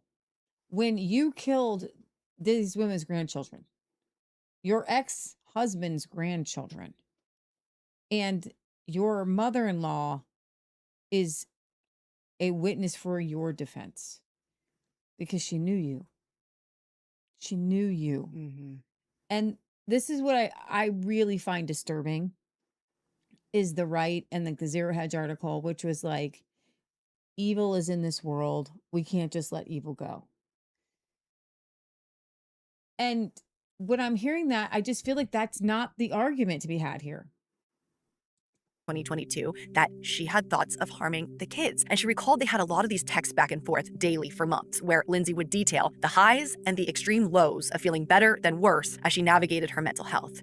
And she remembered one of those texts saying, "It's just really scary, and I don't want to be alone." Now, Patrick's mom, Sue Clancy, was adamant on the stand that Lindsay was begging for help and that they were all very concerned. And that's when Reddington reminded the jury Lindsay tried calling the suicide hotline twice, but then was turned away both times because she didn't have an active plan to carry out. Everyone in her life, she was literally crawling on her hands and knees to your mother-in-law, to your mom, to your sister, to your friend, to everybody. Help me, help me, help me. Something, literally telling everyone in her life, I'm not myself. I'm not myself. I'm not myself. Help me, help me, help me. And they didn't know what else to do. They're believing that these psychiatrists are helping her. Suicide. And then while Sue Clancy was on the stand, there was this shocking back and forth that caused a dust-up in the courtroom. While being questioned by the prosecution, Sue Clancy confirmed she is of the Catholic faith. And then, in what seemed to be this out-of-the-left-field question, the prosecutor said, so you're aware murder is considered to be a mortal sin? And the judge immediately shut that down. He called an immediate sidebar with the attorneys and later instructed the jury that they cannot include that when they're considering a verdict. That was religious abuse. Yeah, 100%. But they can't unhear that. The defense's case also gave us our first insight into conversations Lindsay had with the doctor right after the murders, while she was still in the hospital recovering. Dr. Paul Zeisel testified he has seen Lindsay more than 45 times. And in the days after the murders, when he first saw her in the hospital, he said she was not faking it and presented as honest. He said someone who struggles with psychosis can have what he described as these intermittent symptoms, where one day they're fine, the next day they're not. The prosecution has argued as part of their case that Lindsay Clancy only reported hearing voices after meeting with Dr. Zeisel in the hospital. The defense has said that is not true and has repeatedly said she had a psychotic break and followed what the voices were telling her to do, which was to kill the kids and then kill herself. To fully understand this trial, we need to know Lindsay's thoughts before the crime. We've heard a lot about what she told doctors and family, but what was she actually thinking herself? Well, that became clearer when State Police Sergeant Timothy Chiappini took the stand about his forensic search of Lindsay Clancy's cell phone. Now, that revealed what she was researching and looking up before the killings, and it was highly concerning. He testified Lindsay researched, can you treat a sociopath, just 4 days before the murders. He also said searches on her phone showed how to slit throat to die and how to turn airbags off in Kia Sorento. And Reddington wanted the court to see and the jury to see that she was looking up ways to self-harm before this. He wanted to make it a point so much so that he actually held up a giant poster board so everyone could see it. Now, we don't know yet if Lindsay Clancy will take the stand herself in this trial. But I think for context in this episode, you guys need to hear what she says happened that day from her perspective, the day of the murders. And we know what that is because it's all documented in her civil lawsuit.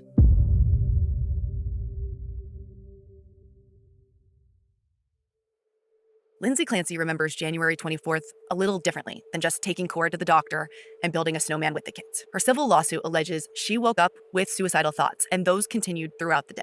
Now, she said later that afternoon, she heard a voice that was starting to tell her, you should harm the children. It wasn't long after she heard that voice that she and Patrick were discussing getting takeout for dinner, and she claimed she mapped out how long it would take him to get to all the errands because she didn't want to be alone for too long at home in case she needed help. Important note here, though, the prosecution claims she mapped out how long it would take him to be gone, so she knew how long she had to kill the kids because they say it was intentional and premeditated. The two sides very much disagree on her motive behind looking up the map directions. Lindsay then said after Patrick left, the voice in her head was screaming at this point, saying, this is your last chance. Kill the children so you can kill yourself. You have to kill the kids so you can kill yourself. And according to the lawsuit, she then described feeling disconnected from her body, losing all control and only being able to follow commands. Now, this part's really hard to hear. She said as she strangled each of her children, she said, go to God, baby, before slitting her wrist and neck and then jumping from the window. Now, will she testify to this during trial? It is possible, especially with an insanity defense. Either way, the outcome of this is really a matter of if the jury believes her story, believes her version of events. And they watched Lindsay uncontrollably sob in the courtroom during testimony about the autopsies of her children. Online, So I have that video up. This one, if you go to this one and then think about... And did you perform... let's see. About 3.5 minutes in. No, 3 minutes in. All right, Counsel, We'll go back just a little bit. So she's recounting how the children were found. A ligature is when you have external compression by an object on the neck, and a furrow is simply a pattern of injury that occurs beneath it. It can be an imprint, it could be a pattern, or it could be more developed types of injuries such as bruising or abrasions. And what about injuries? All right, Counsel,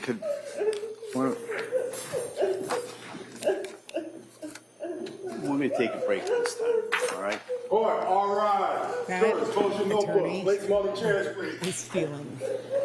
He's the best attorney she could ever have. He really cares for her.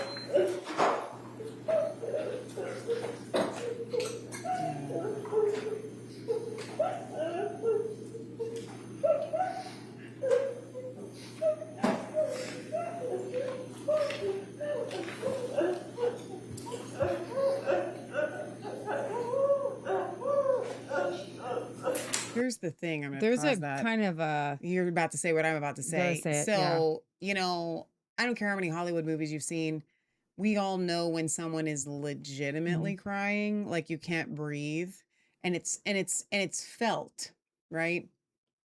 There's something in the room in the moment that you feel it. Those are real tears. And so everybody, including the prosecutor, is feeling that moment. She had a nanny, and you can play this, go to my history, and her nanny describes the children, and then she sobs again. This is like, you know, regardless of what you want to say, it's real. Like, During this interaction, or was Lindsay present too? Lindsay was, I think, in the kitchen at the same time. Did you see her react to that when she saw that behavior? She did. What do you do for work? I'm a nanny. How long have you been a nanny? For about 15 years now. In July of 2022, did you become familiar with the Clancy family? I did. And how did you become involved with their family?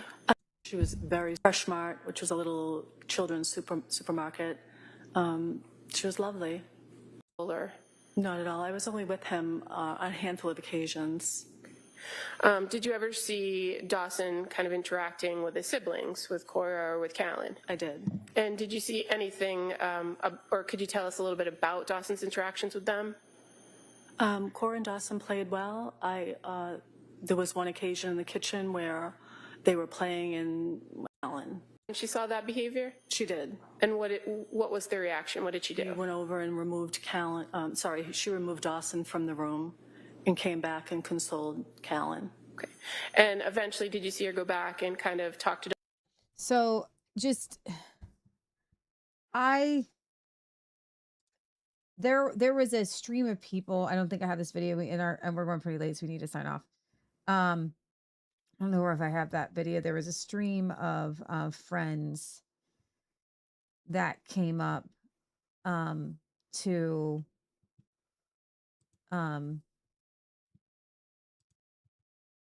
support her? Yeah, to testify. Okay. And they all like character witnesses. Yeah, so many had testified that, you know, to her character, but also to the fact that she told them that she was struggling. Okay. And that I just don't know of another case of somebody who's like a premeditated murderer that's going around saying basically, help me, help me, help me, help me, help me, help me, help me, help me. Yeah. And I was reading comments on some of these that like on the one with the lady, the girl that did the really good breakdown.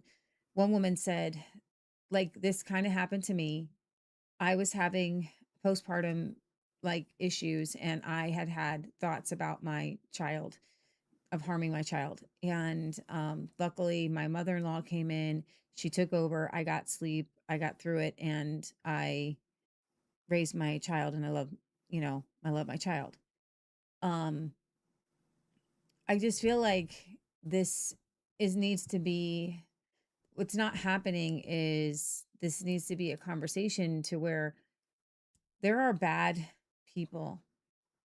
And honestly, you see them in the inner city, low income, that will sell their children to traffickers that harm their children, but they are really broken, evil people, right? We heard of one woman who put their child as a microwave or all kinds of stupid stuff, horrible things. And that is evil.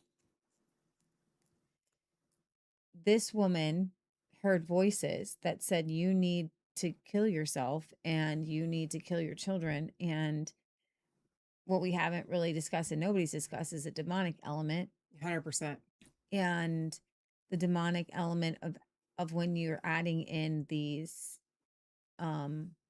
pharmaceuticals, which are pharmakia, which are witchcraft. Yeah. So she was having postpartum depression, and one woman nonchalantly just posted on Twitter that she had like a postpartum depression and things were really horrible and awful for her. And her husband took her to the beach, gave her time off, helped her sleep, let her ground, let her reset her body, let her reset her system. And she said, maybe I might have been this Lindsay girl. And unfortunately on the left, there's a lot of women out there who are just very angry. And there is, and I don't want to play this, there's this throwing ice at the bathtub challenge, trying to get your anger out. That's not going to work, because if your cortisol level is super high, then your life is really stressed. And I can't vouch for all those other women. So can I just focus on people and women like Lindsay for a minute? Because there may just be selfish, horrible, evil people out there. Yeah. But let's just take the woman who's had 2 pregnancies and she loves her kids, and everybody in her life is like, she loves her kids, and she's telling herself, I love my kids. I love my life. Then 3rd child, I can't send him back. I can't send him back. Wait, when to you daycare, say send him to back, daycare, right, to right, daycare. right. I can't send him to daycare. I can't go back to work. Is what I meant to say is what she started to say was, I can't go back to work. I can't go back to work. My child's not ready to leave me. I can't go back to work. She starts to have the psychotic break of leaving her child. I am personally going to say that's what caused the psychotic break. The idea of she had a psychotic, I believe that if her husband had said, you don't have to go back to work, let's take a break. Let's take everything off of you. The mother tried to come in, the mother-in-law tried to come in. I just don't think that, maybe not starting any medications at all, maybe a diet change. There could have been a long list of things, but whatever happened to Lindsay, I don't believe it was her fault, because she, for 2 or 3 months, was saying the most embarrassing things that you can ever say. Guys, you have to understand, nobody tells your mom and your husband that, and your dad. and she said, her mom said she was really nervous and she was really shaking. And she's like, I have to tell you something. They didn't know what to do with it. She had horrible psychiatrists, horrible therapists, and they should have been like, I am not qualified to help you. I need to get you somewhere else, to like a med spa, and somebody just else even take the kids away. And she needs to not be a mom for a little while. She needs a vacation. She needs a trip. She needs to, detox and just not have this responsibility. And like the grandparents, like, I'll take the kids. Where can you go somewhere where you feel So- and she tried to put herself in a mental hospital, but that mental hospital was not a happy-go-lucky place. It was not a good place to detox at all, I think that we need to insert the complexity of any kind of situation like this. So let's start with this number one thing that I think no one is addressing, although Leah just tried to. At the most primal level of humanity, from the beginning of time, every mom knows that their baby needs them 24 hours a day, 7 days a week, 365 days a year for the first 5 years of their life. Most specifically, the first year of their life. And so every mother that has to deal with going back to work within the first, how many days do they get? 3 months or something like that? Maybe not even that long. Has to separate and dissociate and break in their mind the very most primal instinct within a mom, which is, nobody can take care of my baby like I can take care of my baby.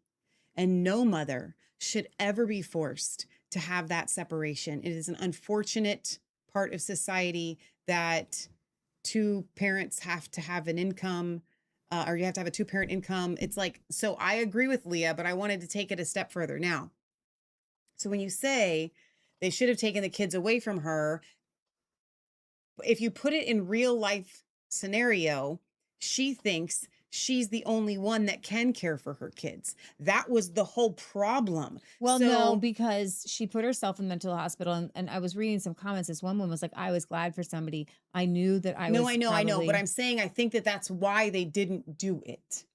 Because everybody that's surrounding her is thinking that she has to be there to take care of them. You know what I mean? I'm thinking real life situation. She was ready to, when she was telling them she's having these thoughts, in my opinion, what I'm hearing is she's like, get them away from me.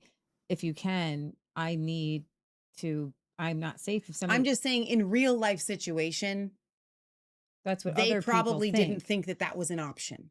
Well, sure. And that's where what Lee and I are saying is in these types of situations, you should always go ahead and do the thing that seems impossible. And you may never know that you avoided a Lindsay Clancy situation, right? Like with us. I mean, I didn't have kids or anything like that, but like, and no one wants to think that you're capable of that, right? But here's the problem. That's arrogant.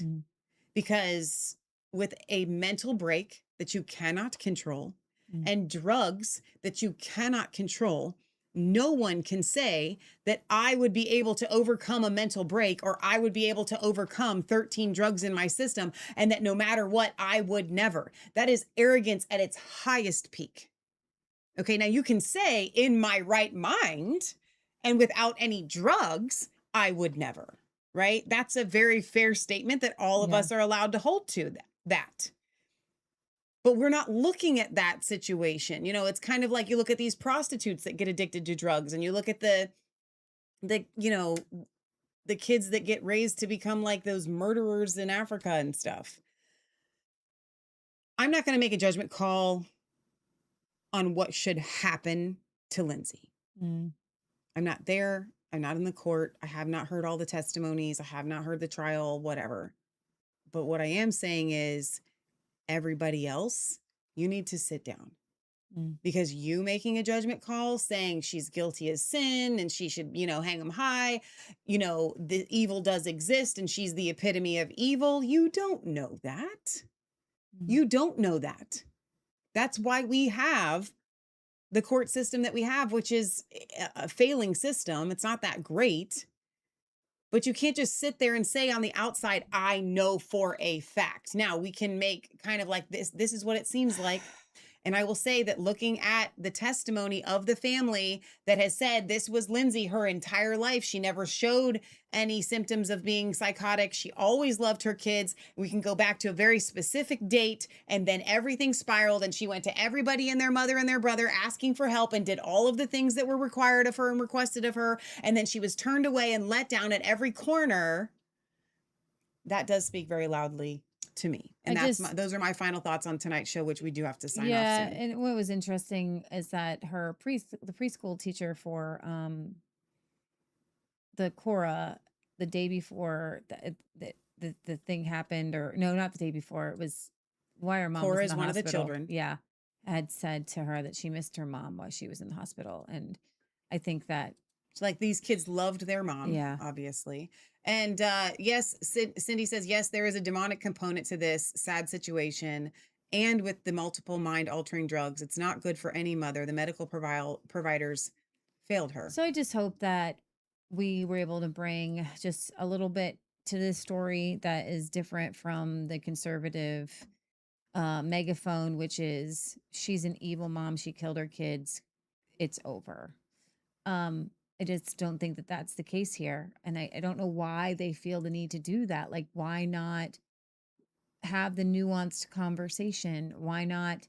Well, it certainly doesn't help prevent anything like this from happening again. Yeah. It doesn't help Nobody's other gonna wanna women come get forward help. if you're saying, no, I want to give you help. And it honestly, I would say that the pink hairs are not helping in the situation because they are just angry people, and I wouldn't trust it. I want to be on the opposite side of them too. Right. So here's my question. If conservatism, which we align ourselves with, obviously, is supposed to be Christianity, where are the Christians in this? Saying we need to do better. to take care of moms. to take care of these situations and to Yeah. take care of these people. Yeah. And guess what? I'm not putting all of the onus on the medical profession. No. Because we, Yeah. as the body of Christ, we have answers. Jesus came to heal the brokenhearted. Mhm. Jesus came to set the captives free. Jesus came to cast out demons. And guess what? He gave us that same exact mandate of all of those things. And so if we as Christians are going to sit here and say, well, that's just evil. Are you trying to cast demons out? Are you trying to bind up the brokenhearted? Are you trying to set the captives free every day? Or are you just going to look at somebody and say, you can't be helped. You're just evil. Guys, we have a responsibility in all of this. We have a part to play. That's all I got.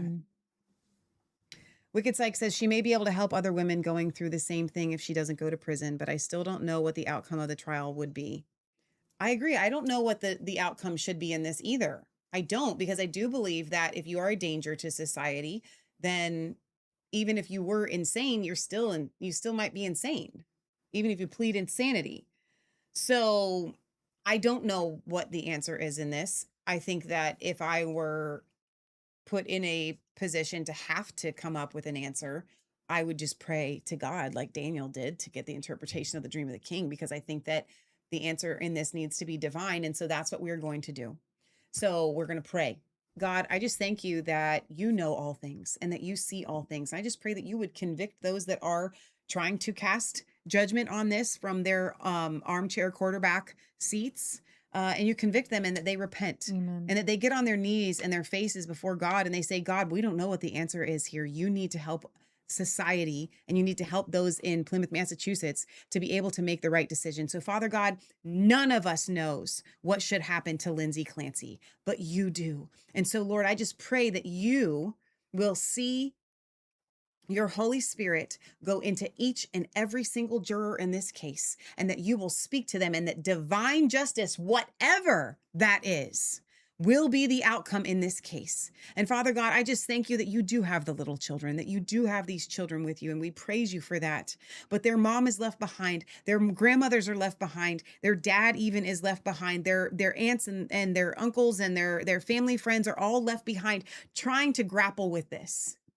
And I pray, Lord, that out of this would come a revival, that it would draw this entire family and friends and community closer to you as a result, and not drive a wedge between the Holy Spirit and the hearts of every single person involved. So Lord, I just pray that if it is at all possible that good would come out of this, Lord, that you would see to it that this would bring not just awareness to these types of issues, but deliverance from these types of issues. In Jesus' name we pray. Amen. God, I lift up anybody here whose family members are suffering from psychosis or maybe on the brink themselves. I just pray that you bring them healing and Amen. peace. We don't have enough professional people, and some people can't afford help, and you have to go through insurance And they're things embarrassed. like that, and they're embarrassed They don't want to to admit ask it. for help. And so, Jesus, we know that there is a friend who sticks closer than a brother, and I ask, Father God, that you would be there for the broken-hearted, you would be there for the mentally incapacitated, that you would bring ministers of the Gospels in to cast out the demons, to give good counsel, and to help just revamp how we have children in this country. I think that's the number one thing that comes out of this, that we would recognize that women aren't designed to just go into the hospital, give birth, go home by themselves. It's wrong. We need community. You need somebody with you 24/7. You need somebody there to help you with your other kids. We have bifurcated our entire system where we say every family needs their own home, when we really need multi-generational homes where grandma's Amen. always there, or an aunt's there, and uncle's there, or somebody's there to Share the help. load. Amen. Sisters and brothers are so far away. It used to not be that you could live a whole state away from your sibling. Like, people were like living really close together. I mean, if you look at like civilization before cars, you are more in a densely populated area, and it was those women who were out in the middle of nowhere that suffered the most because they need help. And so I just thank you, Father God, for building community around Amen. moms and dads, and recognizing that it's not natural to go back to work after having a child, and you're supposed to be there and care for the child. And these are the conversations that the pink hairs and the liberal women will not have. Amen. And so I just rebuke and I bind every false narrative around this case. And I ask, Father God, that people's hearts would be open and say, we need to revamp how birthing is done, how parenting is done in this country. And I just pray, Father God, that you bring us peace and joy, and everybody else who is there watching right now who needs healing, that you bring them healing. In Jesus' mighty name we pray. Amen. Amen. I just want to remind you guys that on Healing for the Fractured Soul, many, many episodes ago, we really showcased the importance of secure attachment and children being with their mom for the first 5 years of their lives. The good news is this: that message is getting out, but it's slow.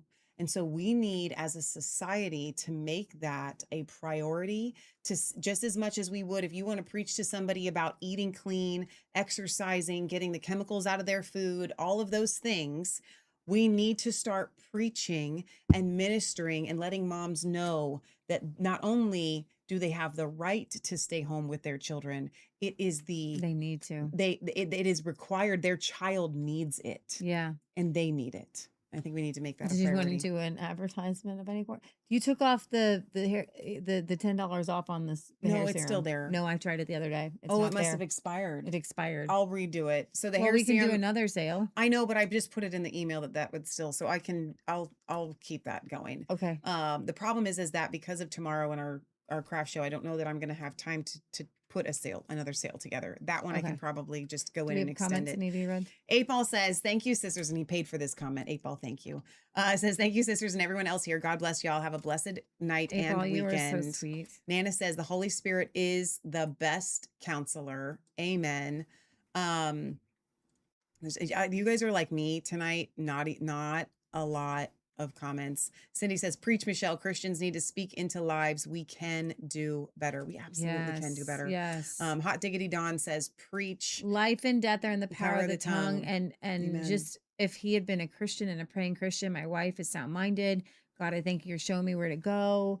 All that I honestly, what I didn't see in any of this is the family stopping to really, did they bring in a priest or, do an exorcism or something, I know. Okay. So really just a couple of announcements. And this is actually really important. So we have scheduled our chicken butcher. And I have put this on the website. So if you go to resistancechicks.com, the banner at the top is the, trying to see where I'm at here, is for so we're going to be doing this September 5th. I'm trying to get there. Resistancechicks.com. September 5th is our chicken butcher date. If you would like to, if you listen, I'm going to tell you this, don't drive more than 3 hours, but if you want to come, it's just a small little it's class. just, it's not a big deal, but if you live within 3 hours, you're allowed to come. If you do not, I'm telling you, no, don't make a big special trip about it, but it's really for locals, guys. It is, but you can click on this and it will take you to, let's see if so it's resistancechicks.com/chicken workshop 2026, but you can just go to resistancechicks.com and click on the banner. All of the information is there. There's even a video if you want to see it from when we've done it in the past. The schedule is there, and you scroll all the way to the bottom is how you register. And you will pay in person. You don't have to pay ahead on there. So if you live close enough to come and you would like to come, this will be Saturday, September 5th at 12 p.m. And we'll do a potluck at the end. So that's super fun. So as far as any kind of advertisements go, the hair serum is still on sale, the 2 and the 4 ounces. Well, you can get a t-shirt. And you can get our t-shirts. Our t-shirts are so fun. So shop.resistancechicks.com. I am almost sold out of the larges. I'm hoping to get more in I have to actually order them. So you go to Patriot Apparel under the shop button. Hopefully we'll do another t-shirt, but I do want to keep this one kind of always in stock. 1776 Resistance to Tyranny is obedience to God. That is our tagline. Have we sold out of any sizes? We've sold out of the double X's. Okay. Are they not an option? They probably still are an option, but I am sold out of them. But I'm hoping to order some more, so it'll probably be okay. The back says resist the devil and he shall flee. And then of course it has a nod to the 1776 and 250th. So super, super fun. If you guys did not get your t-shirts, please go ahead and get them. Michelle will be back with us Sunday, but it'll be an early show. Yes, we'll be. What time are we doing that show on Sunday? Noon. So Sunday show will be an hour and a half early. We'll try. It will be because we have a birthday party to go Yes, to. it's Uncle Jack's birthday, so we're going to be going to his son's house to celebrate. So super exciting. Please don't forget to go and watch the interview that we did with Jennifer Benson, the lead singer So of good. Ignescent this week. That was in Place at Our Healing for the Fractured Soul. Phenomenal. We did put our soft top on the Jeep today, so I haven't uploaded that video, but I will probably. And our Jeep is going to be for sale Monday, and we are going to meet Peaches. And you actually can drive far distance if you'd like to buy her. You can, yeah. She's 1999 straight 6 4-cylinder. No, 4-liter 6-cylinder. We're going to put her for sale soon. She's down Yeah. at the shop to figure out what her cough is all about. Amen. All right. Okay. We love you guys. God loves you. God bless. Remember, it's not just a conspiracy theory if it's actually the truth. And we'll see you next time right here from ResistanceChicks.com.